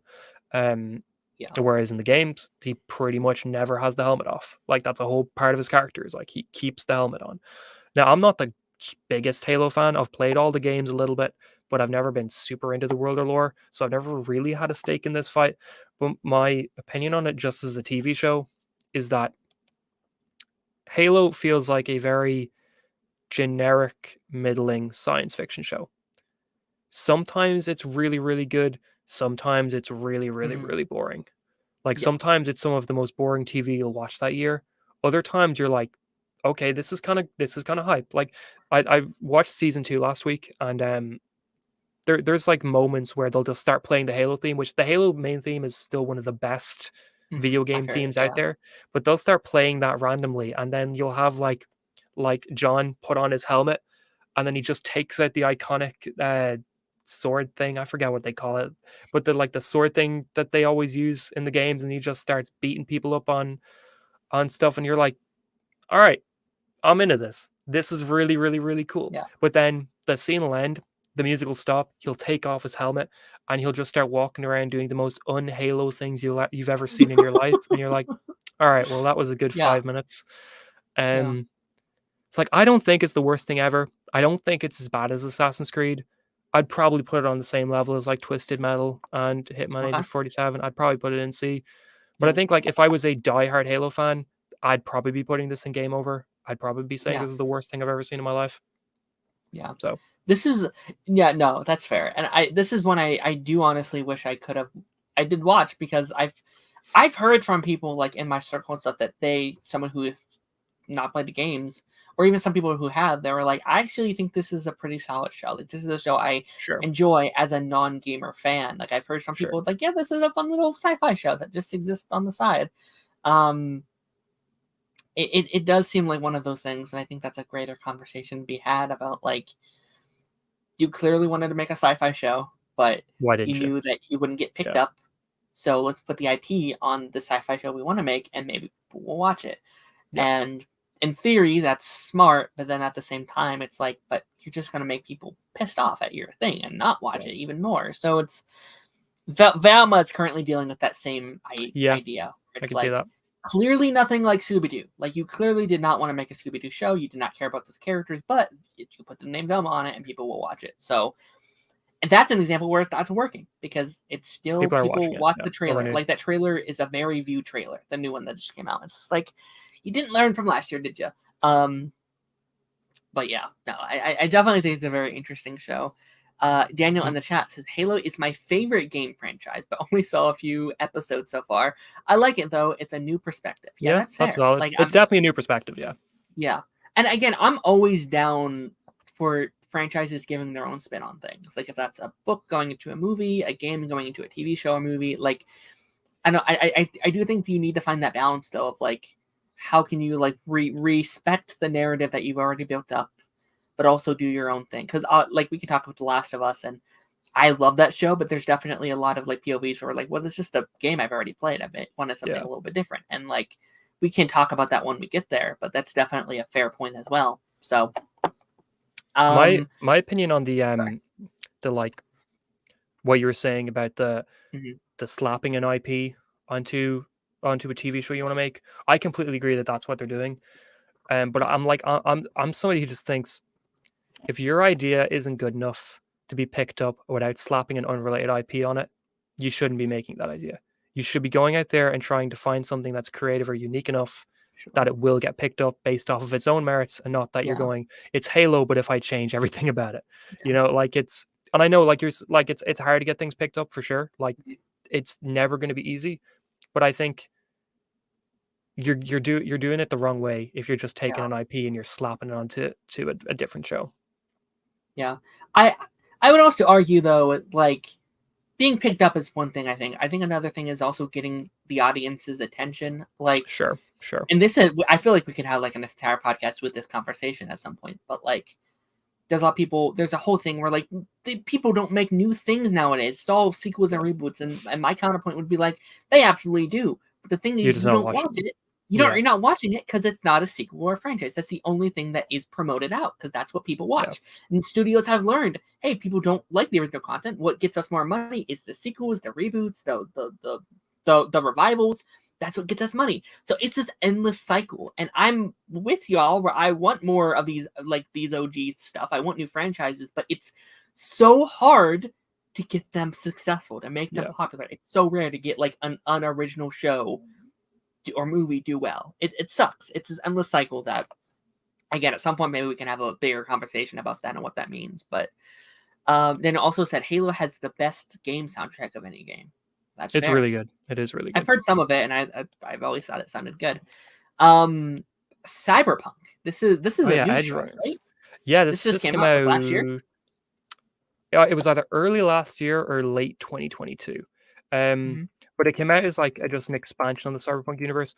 Cyberpunk is one of the most September 2032. Cyberpunk is one of the most like badly launched video games of all time. It came out Oh in wow. a horrendous state. I pre-ordered the game because I was really excited for it. I pre-ordered a collector's edition, so I've 2020, got like right? the cool maps. Yeah, it came out during COVID. It came out the same time around Assassin's Creed Valhalla because I remember I was playing that at Mm, the time. Um, but I was so hyped for it because it looked insanely good. And then it came yeah. out and it was the most broken, shallow, like they kept saying it was GTA, but in the future.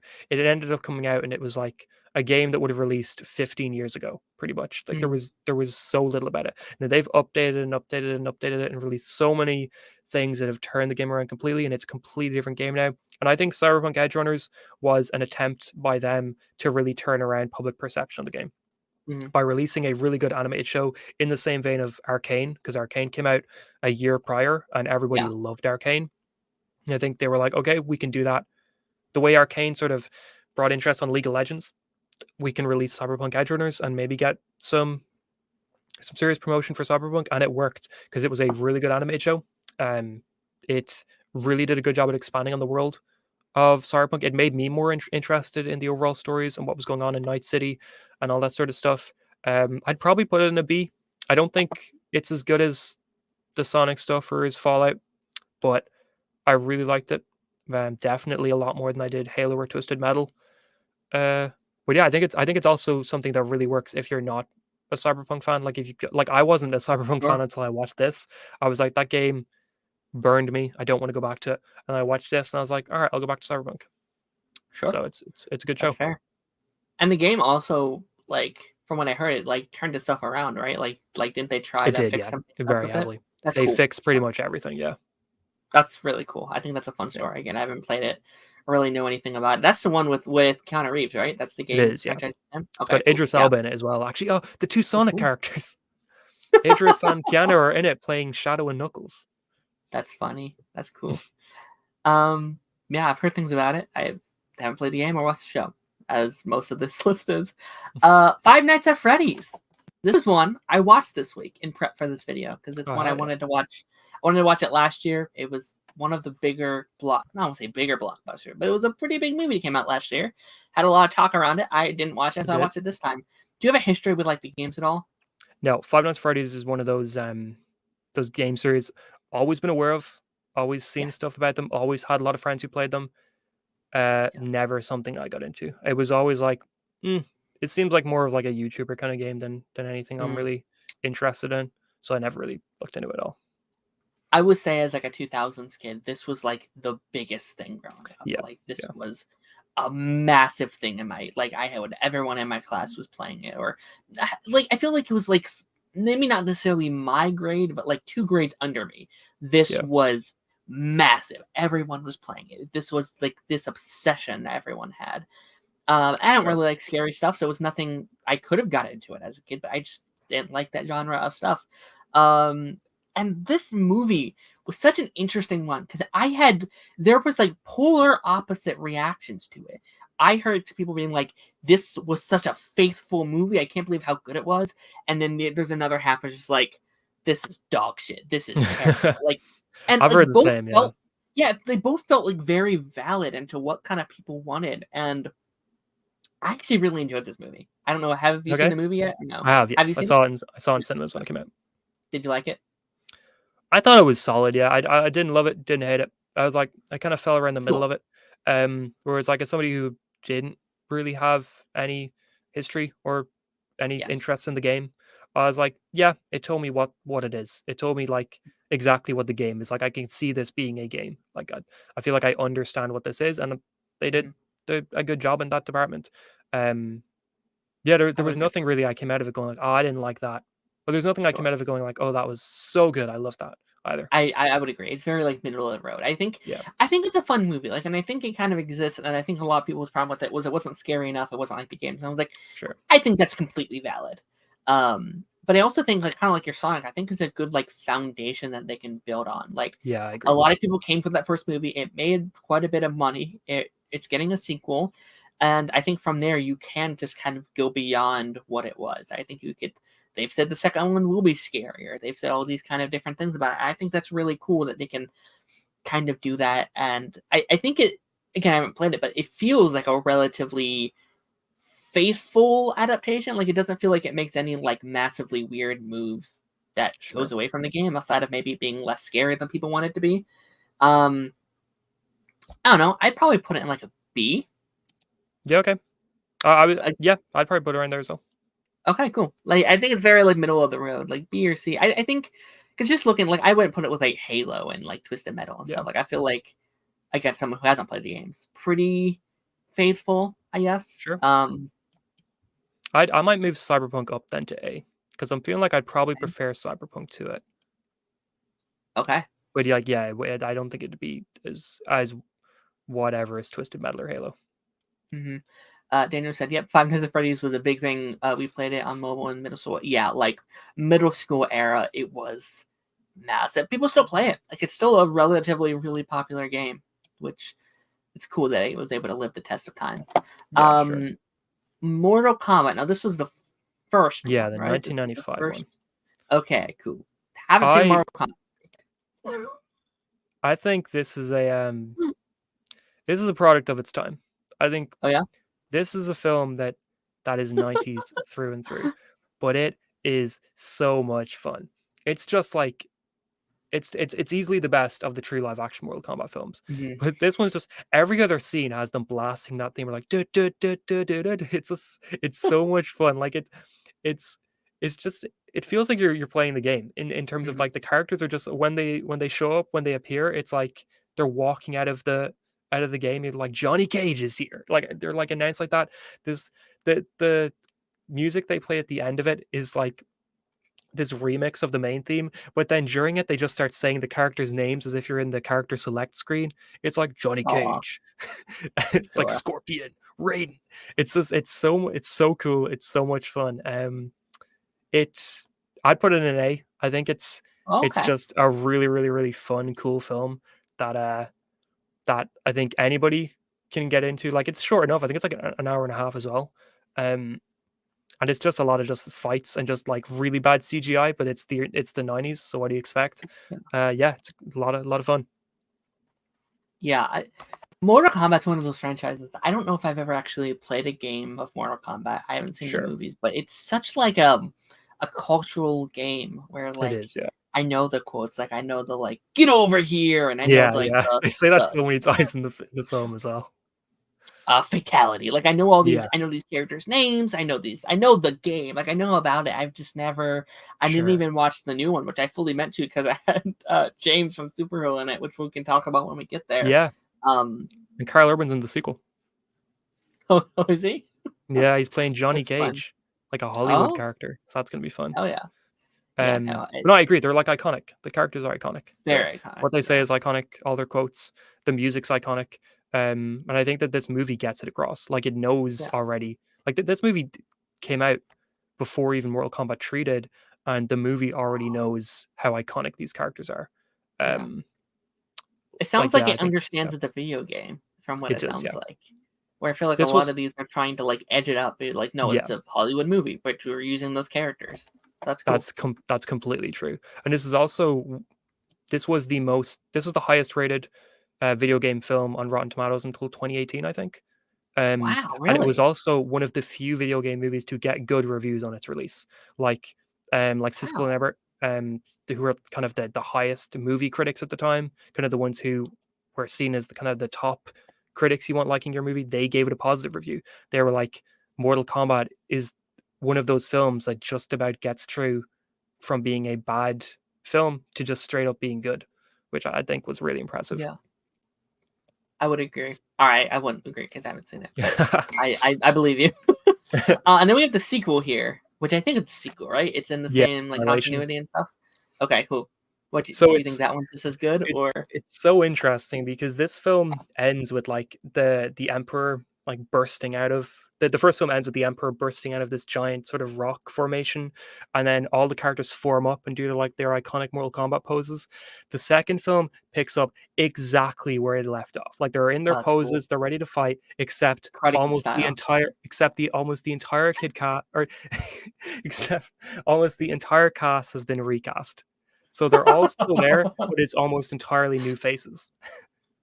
And They have new yeah, skins. It's fine. It's yeah, just they like got a new new. skins. It's inside the store. It's fine.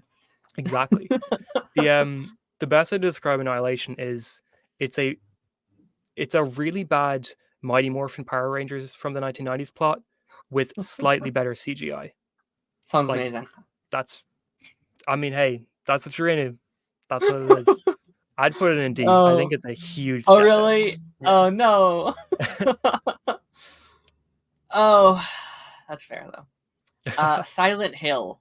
I have I not haven't seen heard Silent of. Hill yet. Oh, I actually. Oh, you haven't? Oh, No. perfect.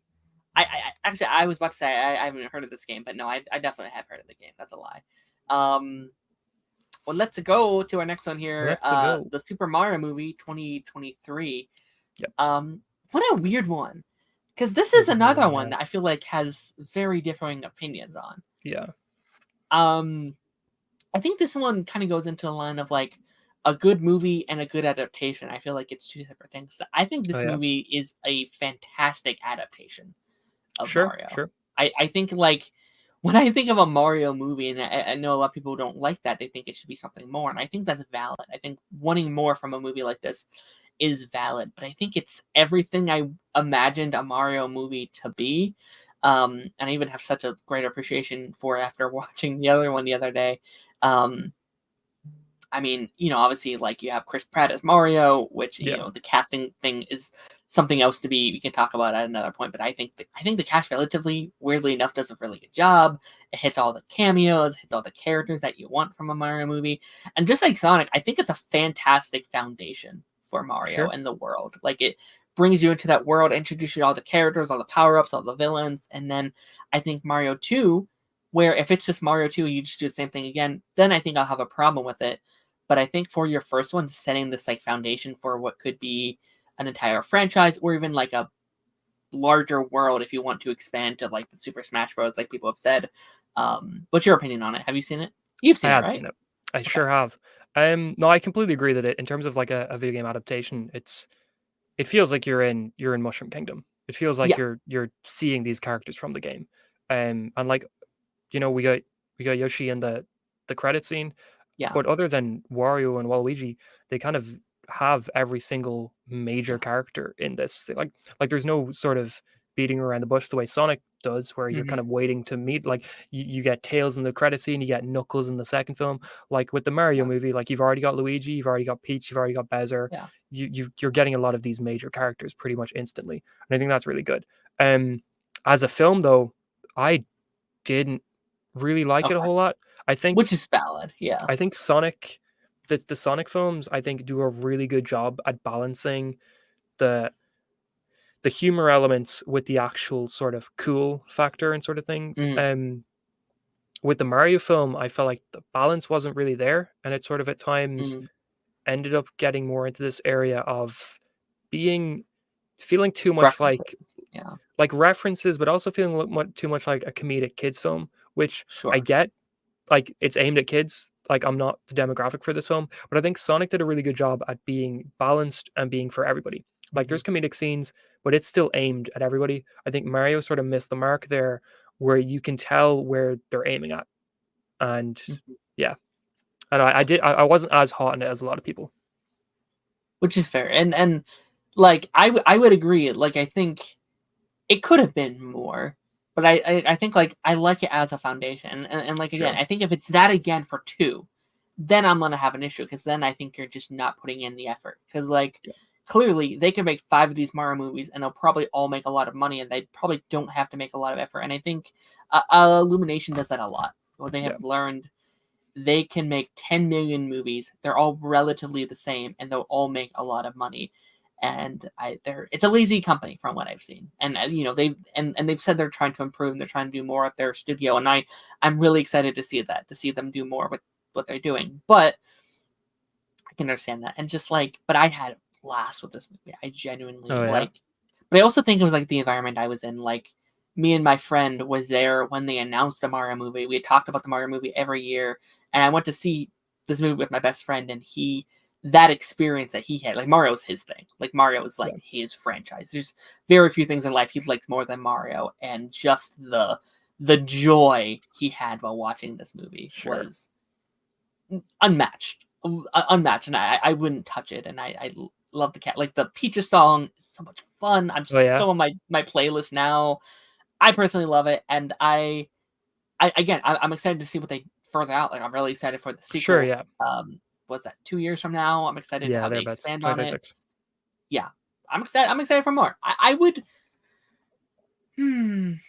I don't know if I'd put it. I'd probably do a B for Mario. I think Okay. is where I'd put it. I was I thinking think like a it's. D, but like, Whoa! yeah, I really Really? didn't like it. I really didn't like it. Um, Whoa! Okay. Okay. So you but said like, D. I said D. yeah, I guess C. yeah. Okay, let's put and see. I Next mean, to I'm Halo. sorry. I'm sorry being so. I liked it worse than Halo. I Whoa! like Halo Twisted Okay. Metal and Hitman Agent 47 a lot more. I'd say in terms of enjoyment, I probably got as much out of it as I did like Assassin's Creed.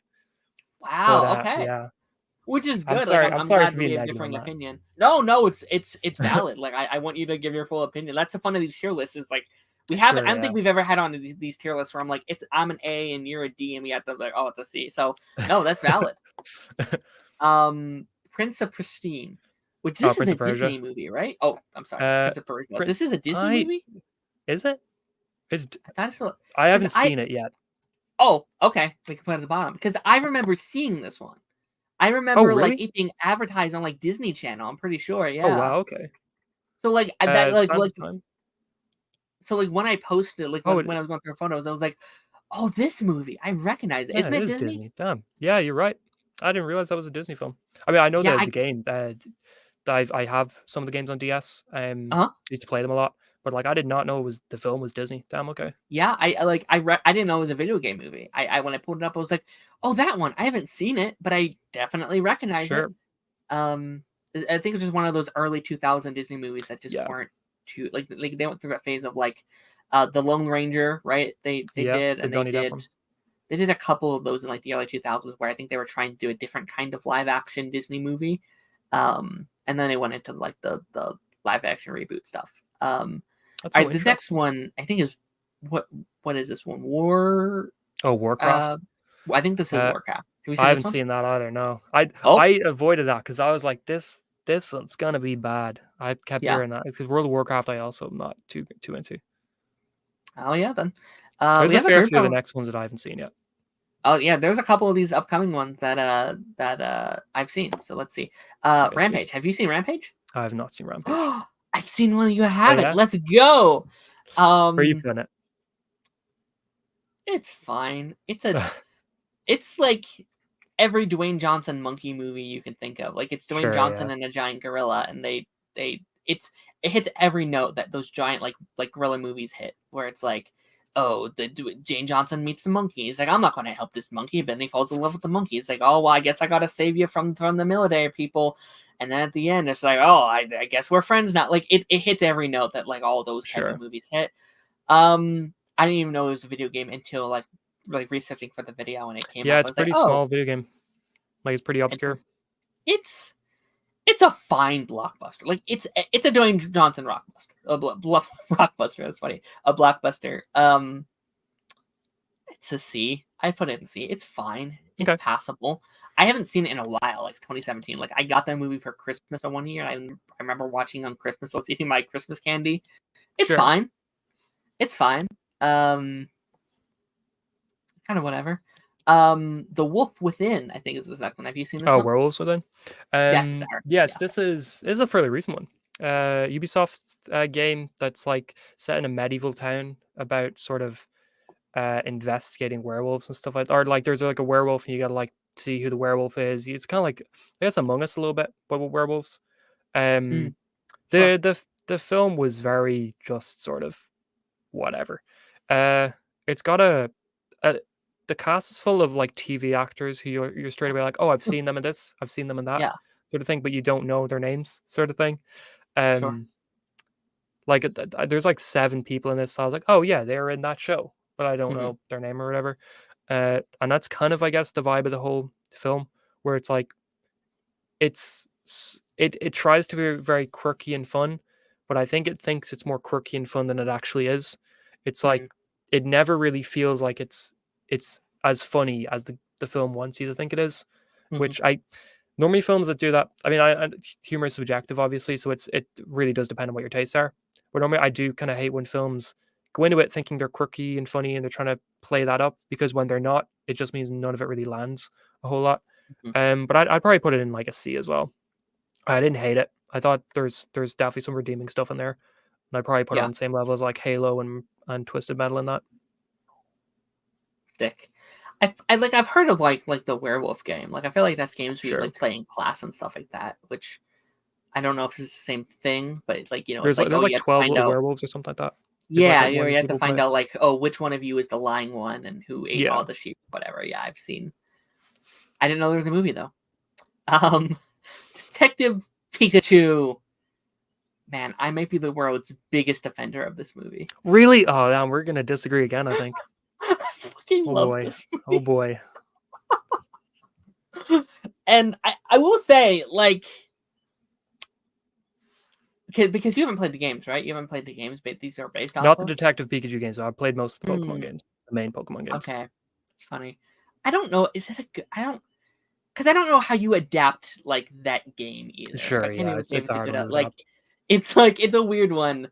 And I definitely, I think the way they adapted it was like, hey, let's like do the most unique thing you can do. Let's just have Ryan freaking Reynolds play Pikachu, and let's make it like as weird as possible. And I don't know if it's just because it's like one of the first live action Pokemon shows we ever had, and just Sure. I think the coolness of that, having like this live action Pikachu walk around. But I thought this movie was a blast. I thought it was a lot of fun. But I know that's a hot take. I know a lot of people do not enjoy this movie. I agree that seeing like the Pokemon in live action was Yeah, awesome. Like I remember when that first trailer came out, as somebody who that was hype. I Yeah. wouldn't say I was super into Pokemon growing up, but some of the first Mhm. games I played were like Pokemon Gold, Pokemon Red on a Game Boy Color. Like I remember we went to New York when I was like 6 or 5, and one of the things like I got this retro present that had like a Game Boy Color in it with Pokemon That's Gold and cool. Pokemon Red, and that was like my thing to do on the plane, like going Mhm. over. I mean, I had a DS at that point, so I don't know why Game Boy Color was the thing. I was like, hell yeah, but I was. But it's like, so like I was really into like the OG Pokemon Mhm. games for ages, and then I was really into Diamond and Pearl on the DS, then XY on the 3DS. So seeing that trailer come out where they're just live action Pokemon, that was hype. Like Cool. I was like, Yeah. this looks so cool. And I didn't see it in cinemas because I remember it came out the same day or the same week as John Wick 3.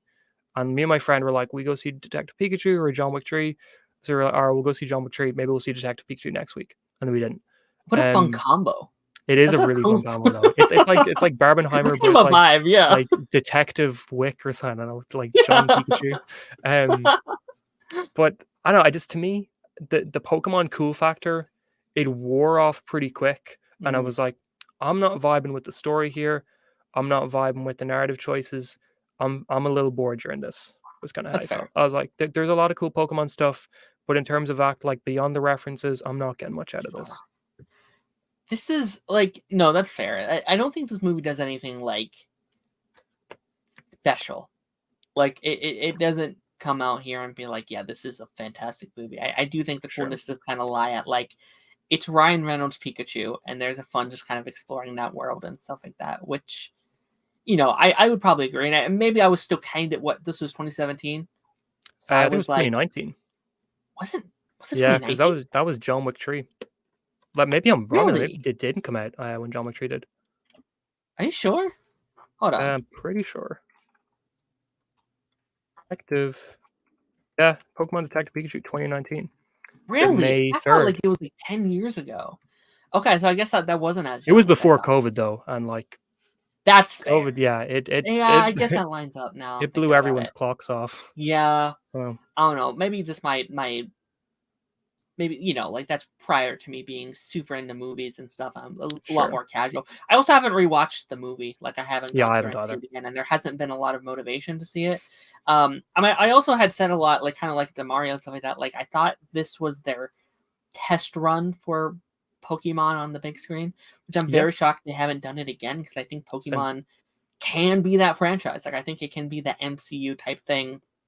Not to bring everything back to Marvel, but like the big blockbuster thing that everyone goes to see. Like you get a new Pokemon movie each year, and Yeah. a whole bunch of money and stuff like that. And I kind of thought it was like a soft launch to that. Like, I mean, did but it now we're make getting a money? sequel to this movie, so Like I did, It's like, what was the box office for it? it Because didn't do I'm very well, oh, unfortunately. did I it don't not? think. Okay, maybe that's why. Because I I was think like, it like made if it back the did money, well, but it didn't.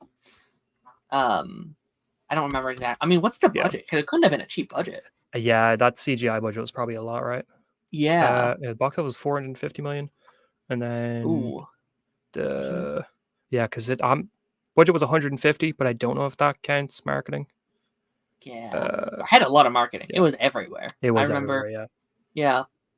But I mean, and we've heard um for there's like a live action show happening, which I was like, the budget on yeah, that must be insane. I don't know what ever happened to that, but that budget has to be nuts. I feel through like the I would roof. have just committed to another movie. No, I completely agree though. No. Like it really did feel like this was going to be the next big thing. Yeah.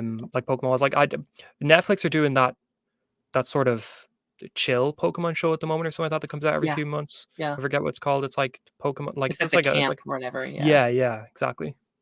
So Pokemon's that franchise I always want to get into. There's so much of it. I never know there's where to so jump in. much.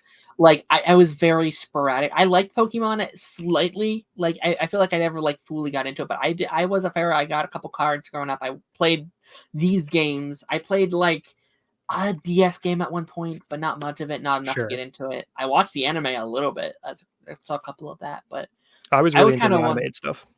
Yeah. Honestly, no, but like now's probably a good time to jump in because they're kind of restarting with like a new trainer and stuff like that. So Yep, maybe now, like maybe exactly. now is the time to do it. Um, Because Ash's but last episode was pretty recent, wasn't it? yeah, it was last year. Yeah, Yeah, I think yeah. next year is when they're starting with the new girl or whatever. Um, where'd we ended up talking about that for a bit, but like where'd you You put it? go. I'm thinking like D. Wow, Yeah, I didn't. I just was so bored with it. But where are you thinking? really? I'd probably go C personally. Oh yeah. I'd say Okay. probably on. It's weird because I don't know a lot of the things in C, so I was like, I don't know exactly what to compare it to. No, sure. I'm good to move it up Um, to C. are you sure? Yeah. Okay. Angry Birds. I haven't seen either of the Angry Birds films. You haven't seen them? Oh, another one No, I've none of seen and them. you haven't. Cool. Did you Hell play the yeah. games at all growing up?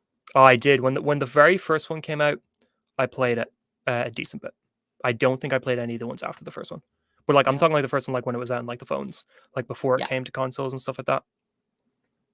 Up to a point, I had played every Angry Birds game. Oh I wow. was an Okay. Angry Birds kid. Yeah, I Ah, played Angry Birds, Angry Birds 2, Angry Birds Epic, Angry Birds Space, Angry Birds Star Wars. Like wow. Yeah, I I had them remember all. Space actually. I think I played Space.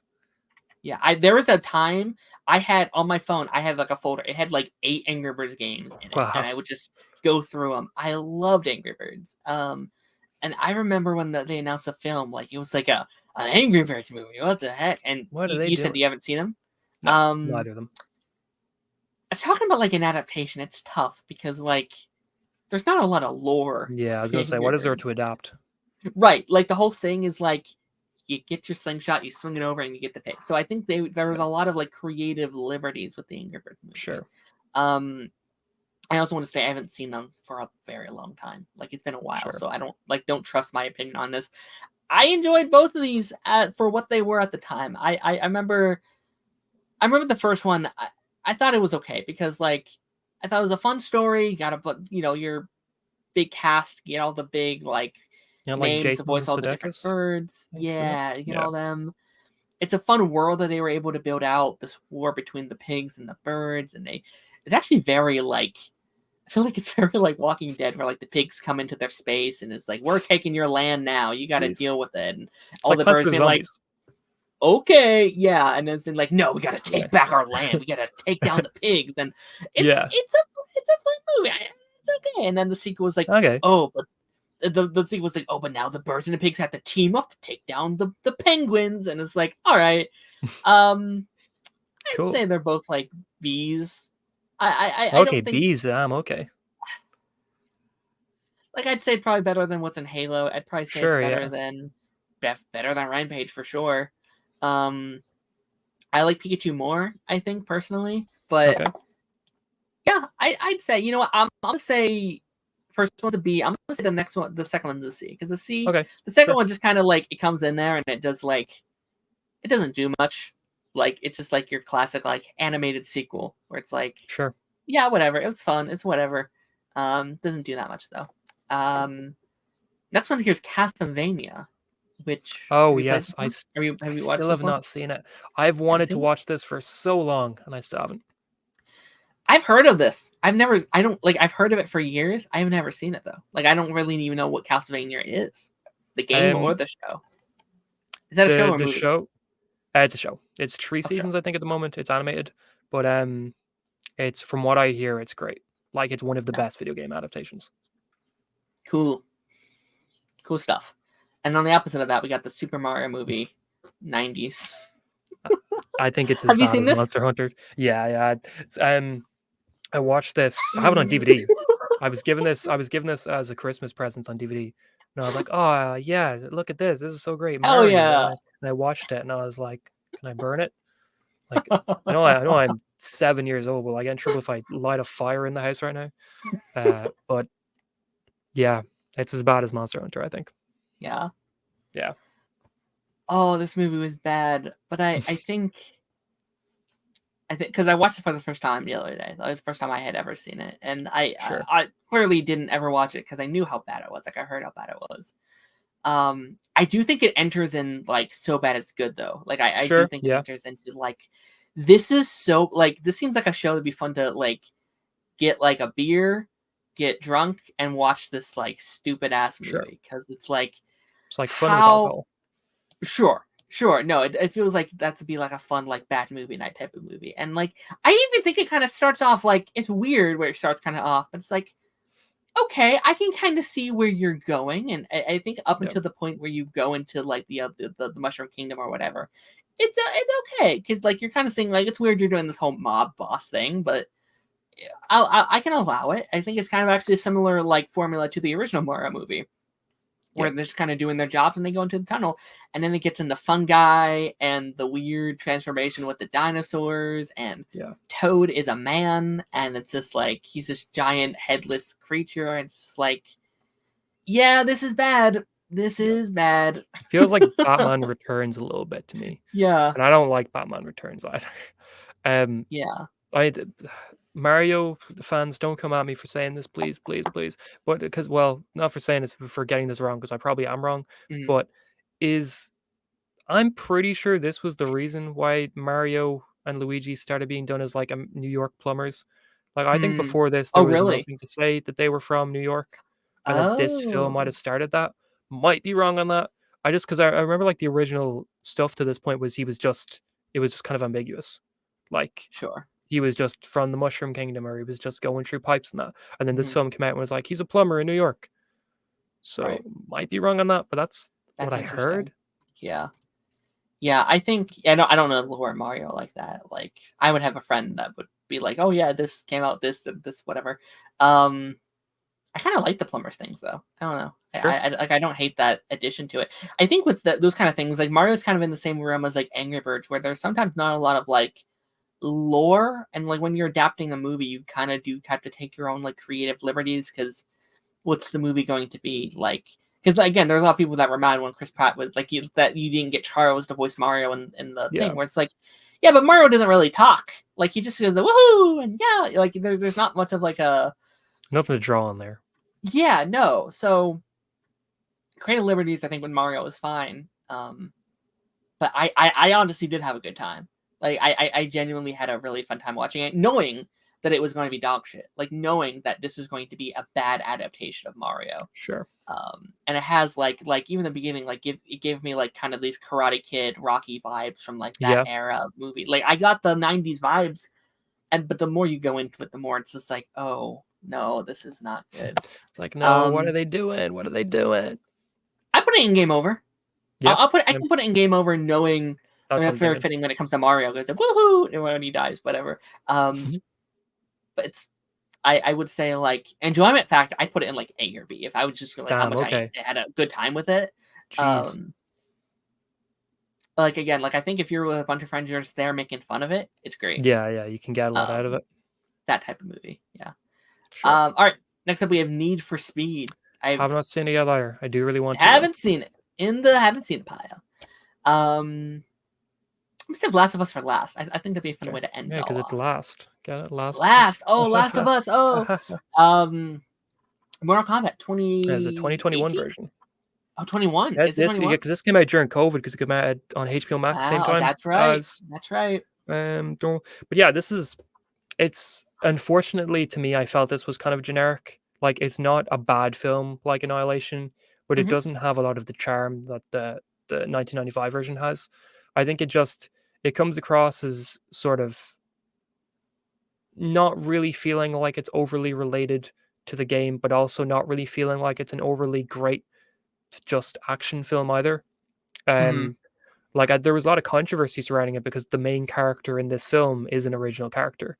Like Yeah. they made a brand new character for it, and then Oh, a sure. lot of people were like, "Well, why are a load of the main characters not in the film, but you're using original characters?" Like Johnny Cage isn't in this one, whereas he's going to be saved for the sequel now, apparently. Yeah.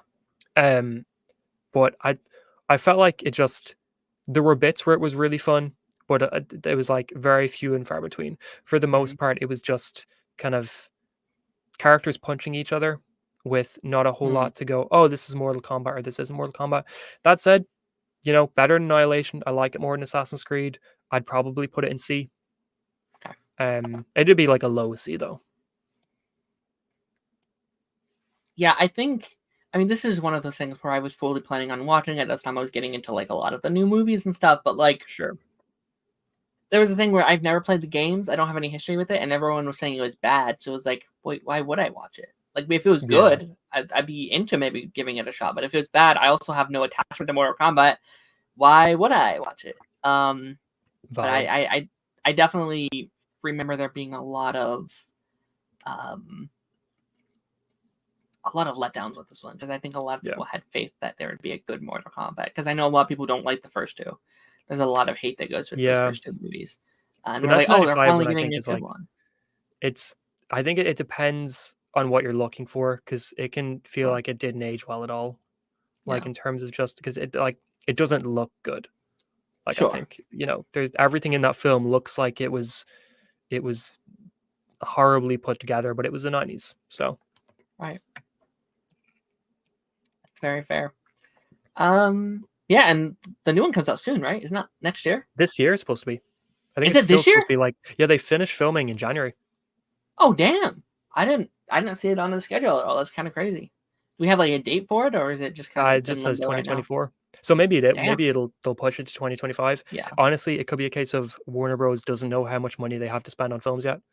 So they're like, can we Budget. afford to Yeah. market it this year or do we need to wait Right. till next year and market it properly then? Damn.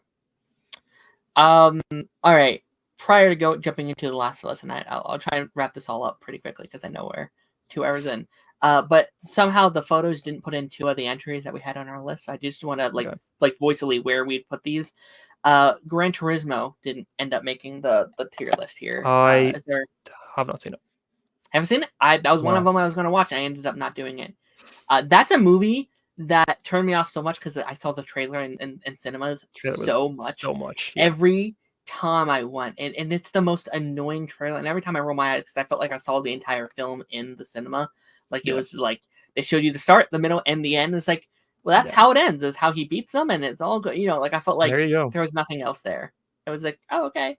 But I heard it's great. I've heard like really great things about it. I heard it was really good, but what turned me off was I forget who it was, but they did an interview with the director, Neil Blomkamp, when it came out. And one of the directors asked Neil in the interview about one of his other films. It was like because like Neil did like a couple things like District 9 and stuff like that. And he asked him about one of his other films, and Neil was like, this interview's over. And he just walked out. Like as soon as one of his other films were brought up, and I was like, that is so weird. That is such a weird way to act. I was like, that makes me not want to watch your new film. Yeah. Like, all right. I also think there's a thing with like the interviews though, where like I sometimes wish they'd focus on the actual film. Like I can't understand why that's annoying. Like you had the Ben Affleck for Air, and everyone's like, "Are you in the new DCU?" Like that's what everyone asked. I was like, "Talk about Air, the movie he's there to promote." Like I hate when they do that. That's so I can understand that, but yeah, that's a little unprofessional. I'll say that. And then Arcane, it also didn't leave out, which sucks. Because I know it's a lot of people's favorite show. Yeah, I'd put Arcane in an A. I think. A for Arcane.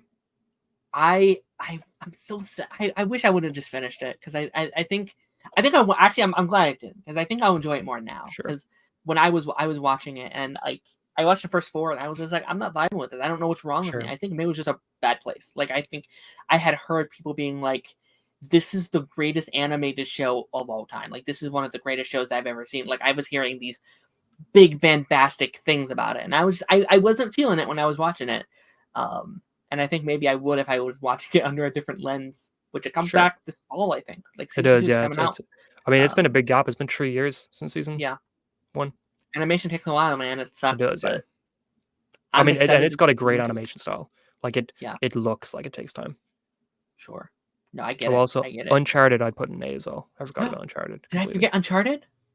I forgot about it as well. I was like, Oh, that's one of them until I I kind of mentioned. wanted to talk about. I thought that was interesting because that one Did that you see was Uncharted? I did. Yeah, Oh, what did you think I about saw it? it in theaters. No, Oh, whoa! I'm so jealous. I wanted to, and I missed it. I thought I thought it was listen, I thought it was a fine movie. Because like that was the one I thought was very interesting because I think as someone who's never played the Uncharted movies, Sure, as someone who's never got into them, I thought it was a fine movie. Not amazing, sure, not bad, but there is like such a line where people who have played the games were like, "This yeah, is not good. This isn't a good adaptation yeah. of the game that I love." And I can be like, "Yes, I totally understand that." I would probably put it in like a C or a B. Like I thought it was Oh, fine. wow. Okay. I mean, I love But like Uncharted. Like, it's one of my favorite the video game game, yeah, franchises of all time. But I still had so much fun with that film. yeah. Like, I still loved it. I think it's a fun like it's a like if you didn't have the like Uncharted name on it, I think it would be Yeah, a lot better. Like I think people would enjoy it a lot more because it's just a fun sure. action like movie. Like it's just like it's like a modern like Indiana Jones kind It of feels is. Yeah, like. Um, I hope the sequel. Like I think it's cool when a sequel can come and be like, yeah, we're going to be doing more with the games. We're going to be. yeah, Were you mad about the casting? Because I know a lot of people did not like Tom Holland and the Mark.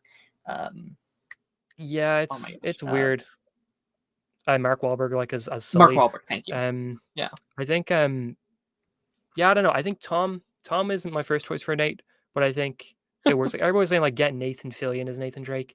Nathan Fillion is almost 50. I think he's over 50. Like, don't get him to play a 20-year Yeah. old Nathan Drake. Like, get the hell out Yeah. of here with that. Um, Mark Wahlberg as Sully is the one I took issue with more, but I think Hmm. like they had that credit scene with him with the giant Sully mustache. Like, I think that they're gonna try something They're cool with the trying sequel something. if they Yeah. make the sequel. I hope they do.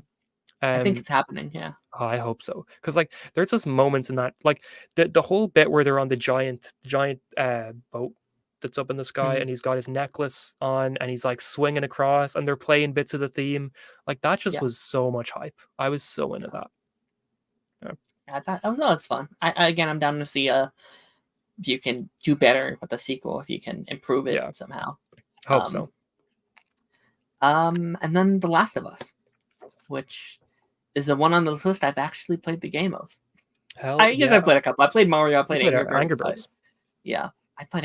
I'm an expert, I guess. No. I mean, it's no secret. I love The Last of Us. Like Sure, again, it's one of the few games I've actually sat down and played. I love the game. I love the show. It was my favorite TV show of 2023. It was like my number one spot sure. for that year. And I will say, as far as an adaptation, I think adapting it from screen to video game or to the video game to screen, I think it was a perfect adaptation. Sure.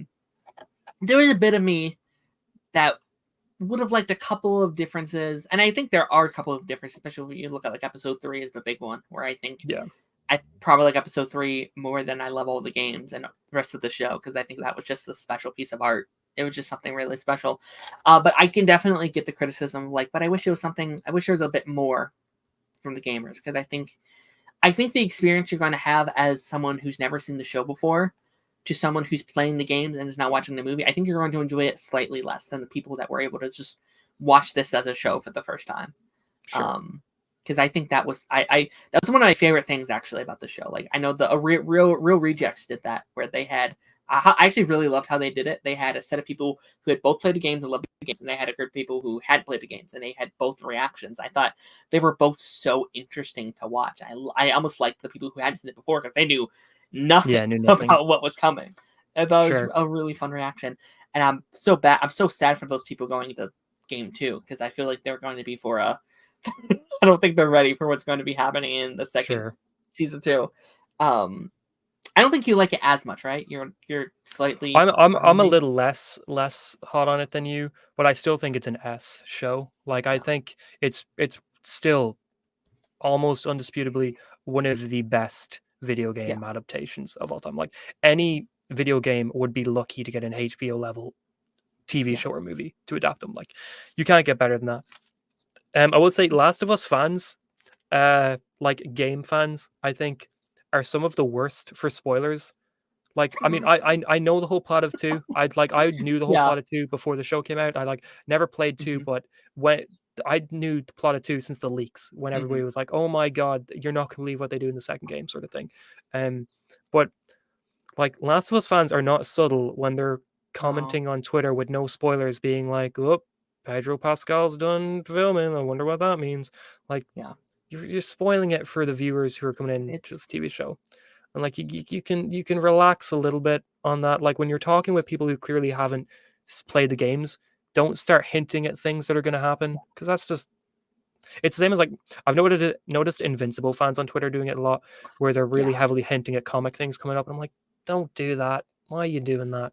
It's tough. Um, It's a really tough line to cross because for it those is, yeah, people, these aren't spoilers. Like I've known yeah, this for sure, 12 sure, years or whatever, but like you do have because I think it's special. Like I've loved seeing the journey of people who don't know what's going to happen. I think it's such a there's just the story of The Last of Us. I think is something so special and so yeah, pure and like to get that spoiled for you. And I would be very curious to ask people like, have you heard what's happening in two?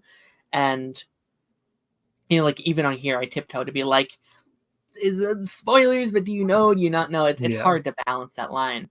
Um, so I don't know. But again, like there's something there's so eerie. There's the way like their sets in the show is unbelievable the because like production design's great, yeah, it's insane. There's scenes where they're walking down, and I'm like, I've been there. I'm walking yeah, down the path that Joel is walking down right now, and I think the casting is so weird. Like it's so insane because I think like Ellie at first was a one where at first there are differences within the two characters. Like they do feel sure, like slightly different characters, but by the end, I feel like they transform into like one and the same as like they almost like Joel from one and the other is the same. Ellie, the way they transform the characters one to the other, they feel like these counterparts that I think is so unbelievably special. And I think like even though it does take a lot from the games, and even though it's basically it's the same story, I do appreciate both of them. Like I don't feel yeah, like, oh, this one's better than the other, or this one's better than the other. Like I love both versions of the story that they've told, which I think is hard to do. It's hard to be able to like both one or the other. So sure, for me, it's an S tier. I yeah. I think easily it's say. S as well. All right, bet. It just the reason I think why I might be just a little less hot on it than a lot of people is because to me at least, and I'm not the only person kind of who've said this. Like I've heard other people say it's like I've heard people say this Mhm. since the first game came out because the first game came out, everybody was already like, this is one of the best video games of all time. It's amazing. It's fantastic. To me, I think Yeah, Last of Us as a TV show isn't nearly as impressive of an adaptation sure. as the Sonic movies or as Fallout is because to me, Fallout. Yeah, Last of Us was always it was presented made for it. Yeah. in the video game format. Last of Us, like Neil Druckmann has spoke about this, like how his inspiration, like Fallout's the video game's inspirations were other video games. Doom's Sure. video game inspirations were other video games. Sonic's video game inspirations were other video games. The Last of Us video games inspirations were Children of Men, were movies, were TV shows. Neil Druckmann's talked about this before, where he's been like, I was really inspired by these movies, by these TV shows when making this. Mhm. Last of Us was always presented as a TV show with gameplay around it, like, or Yeah. as a movie with gameplay around it. So adapting it to a TV show was never going to be as difficult as making Yeah. Fallout into a TV show or something like that. And I think that kind of shows real. And it's why I've never really loved. Well, I mean, I guess obviously opinions and all that, but it's why I've never really been on board with the whole thing where everyone's like, it's one of the best video games of all time. I feel like Last of Us is one of those video games that in some ways feels a little ashamed to be a video game because Mm. it focuses far more on the story and the narrative it's telling than on actually giving you unique gameplay or giving you things like all of the major things that happen in Last of Us happen in the cutscenes. They don't happen in the actual game scenes. Whereas Fallout, there are no cutscenes. Fallout is entirely gameplay. Yeah. Like Sonic, almost no cutscenes. Sonic's almost entirely gameplay. Whereas Last of Us, it's like we're gonna give you most of this story through cutscenes. We're not gonna give you like Mhm. you know all of all of this gameplay around it. I think that's why Last of Us to me never really hits those highs. But as a TV show, it's one of the best TV shows of the last few years, clearly. Yeah, I would also argue though, like I think I do prefer the game slightly over the show. I think the benefit of the game is that you like. Again, I'm not a huge gamer, so like maybe this is a comment that's out of pocket a little bit, but like what I think is like so special about the game is like you are Joel. Like I think that you can't slightly. They still do a phenomenal job with the show, but like you are a little bit more emotionally into it because you are that character. You are the one that's trying to like protect Ellie, and I do think that's the benefit that it does have into it being a game or the movie, just slightly, because I think the writing in it also makes you feel so precious over Ellie. But like, there's even like the first episode where Sarah is, you know, you have the stuff with Sarah, and like I physically feel myself in my hands being like, I gotta get out of here. I gotta run. Like, oh, I can't. I'm out of control, which I actually think improves upon it because now there's a more. It's kind of scary because like you don't have control over what's happening right now. You just have to let it happen. But no, I can definitely get. I completely understand what you're saying. Like again, I've said this time and time again on here, but like I always said when I was playing the game, like if this was a TV show, it'd be one of my favorite TV shows because it's just how well it's written, and it does feel like that. Like you are 100% right. Like the cutscenes are what makes it. So that's super valid. I definitely would have liked to have seen what the multiplayer Last of Us game would have been, because that felt like it was more in line or something. What do they call it? Yeah, like War Zones. I don't know. It was something. Yeah, that felt more in line with like an actual Last of Us game, or like it did, more in a video game. Which that was canceled. I was a bit sad about that. I don't know. I have a theory they're probably working on 3. I'm a little happy they did, just because I think if they're doing a multiplayer game, I think they should have handed it off to somebody else. I think Naughty Dog is too good at making games to really devote their time into doing what could end up being a long-running multiplayer game. I think hand that off to a developer who's actually good at making multiplayer games, so they can focus on things like Last of Us 3, potential Uncharted spin-offs, potential new IPs. But I think like we should have seen that game in some form anyway. It would have been cool. Yeah. I would have been down for that. Is there anything here that you're like, I don't agree with where that's placing? Is there anything that looks out of place to you? I think, well, look, if it was up to me, I think Doom would be above S. No, we're joking. Oh. Doom is not better than Fallout. It is unfortunate. Oh, wait, is that? What is that? Oh, we got our first look at My Adventures of Superman Season 2. I saw that. I had it pulled up. We're gonna look at it in a second. But yeah, no, I'm good with where everything is. Are you? Yeah, I'm pretty good. I mean, there's definitely stuff I would change with my own personal list, but I think relatively I'd probably put Cuphead in S. I'd probably move Sonic down 1, but like relatively, yeah, I think it looks pretty good. Would you say that we're in a golden era of like these things? Do you think we're actively getting better? I think so, because like look at S and A. 1, 2, 3, 4, almost 5, all recent. 6. 6 of the 9 projects in S and A are from the last like 3 years. So I think, or 3 or 4 years. So I think Gran Turismo. We both have not seen Gran Turismo. Yeah. So I've seen a lot of people. I've seen a lot of people don't consider it a game adaptation though, because it takes place because the video game exists in the world of the movie. Right. So people it's are like based on like a true story, right? Yeah. And so that's kind of like the same as like Tetris, right? Where it's kind pretty of much, yeah. Tetris being like about the guy who made it. I would almost argue that's kind of the same as Fallout in a way, right? Because like it's not necessarily an adaptation as far as like an extension, right? Sure, yeah, I can see that. I think Fallout works though because you've got, I agree. You've got characters who are in the Fallout games inside the Fallout show. Yeah, and like not to spoiler or anything like that, but like there are some characters who show up who are like present during the events of games, and it's kind of seeing them adapted in different mediums. Sure. No, that's valid. I wasn't trying to say, oh, it sucks. Why do you hate Fallout? Why do I hate it so much? Why do I hate it so much? No, it's fine. No, I'm excited to kind of see. Is this how? I don't know how we do this. Connor, this was fun. Thank you for joining me today. Thank you for having me. Oh my gosh, I don't know how to fix my my layout here. Very quickly though, just very quickly.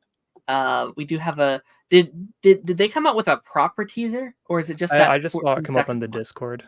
I don't know what it is. Gotcha. I didn't know if another one had come out since then or not. But yeah, there's a It must be there's soon like then. a It must be like summer, is it? I didn't see a there's a couple news that just came out. Witcher's going to end with Really? season 5. Whoa. Witcher. I mean, Henry Cavill dipping from that show killed it. So that's not really a surprise. Okay, I'm gonna pull this up really. Bear with us, ladies and gentlemen. Bear with us. The Witcher will end. Oh, is this it? Uh-oh. Zootopia too. I know. Sorry guys, hold on, bear with me.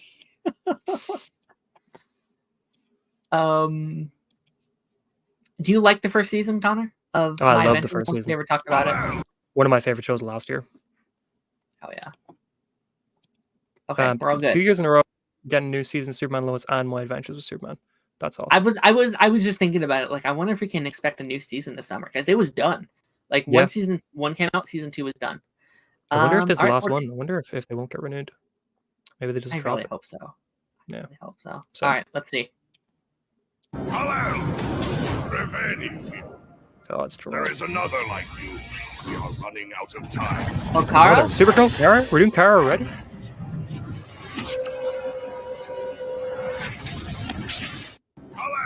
Hello. That's hype. That's hype. That's all you need. That's all you need. You say Kara's coming. That's all. That's all you need. Kara's coming. I was hoping for a date at the end. I'm hoping like August, because it aired last August. Was that? Yeah, it was. I think July, August, September was the months it aired in. Hell yeah! No, I love season 1. I thought it was such a breath of fresh air. Like, I've seen a lot of people over this last week being like, the Invincible and the X-Men are so much better than the show. But it was like, they're trying to do different things. They're trying to do different ideas and stuff like that. I don't know. I like My Adventures more than Invincible. Can't speak to X-Men yet. Yeah. I mean, I'm super biased though. I got like 7 Superman things in iView right now. So yeah. No, that's fair. I think I like Invincible slightly more, but I love all 3. I think they're all great. The guy. He's the main guy. Things in the way. It's like hanging off my... Connor, what are you working on? What you got inside the pipeline? Any videos coming out? Got a Star Trek Discovery review coming up tonight from today's episode. It was a pretty good episode, best episode of the season yet. So I'll be talking about that, talking about how there's some connections to Star Trek Voyager potentially with some certain name drops we saw, and how that might play into the overall narrative, and some theories on what's coming up in that season. So yeah, exciting stuff. Monday, me and Darth will have our X-Men 97 and our Fallout reviews. We'll be talking about both of those in full once I finish the whole thing. I'm excited to hop in that. And the following week, we got Sonic coming. Like, we got Dead Boys coming up. We got Sonic coming up. We got TV over there. So we want to check out that show. We post that every day. And Connor, like always, thank you so much for being here. Thanks for chatting with us. Thanks for having me. Like always. And next week, the Flash anniversary. The Flash vanishes in Crisis. We might have a Flashy themed stream to be talking about. So I'm excited for that. But yeah, I'll see. He's vanished. And just like we're about to vanish, we're vanishing Crisis right now.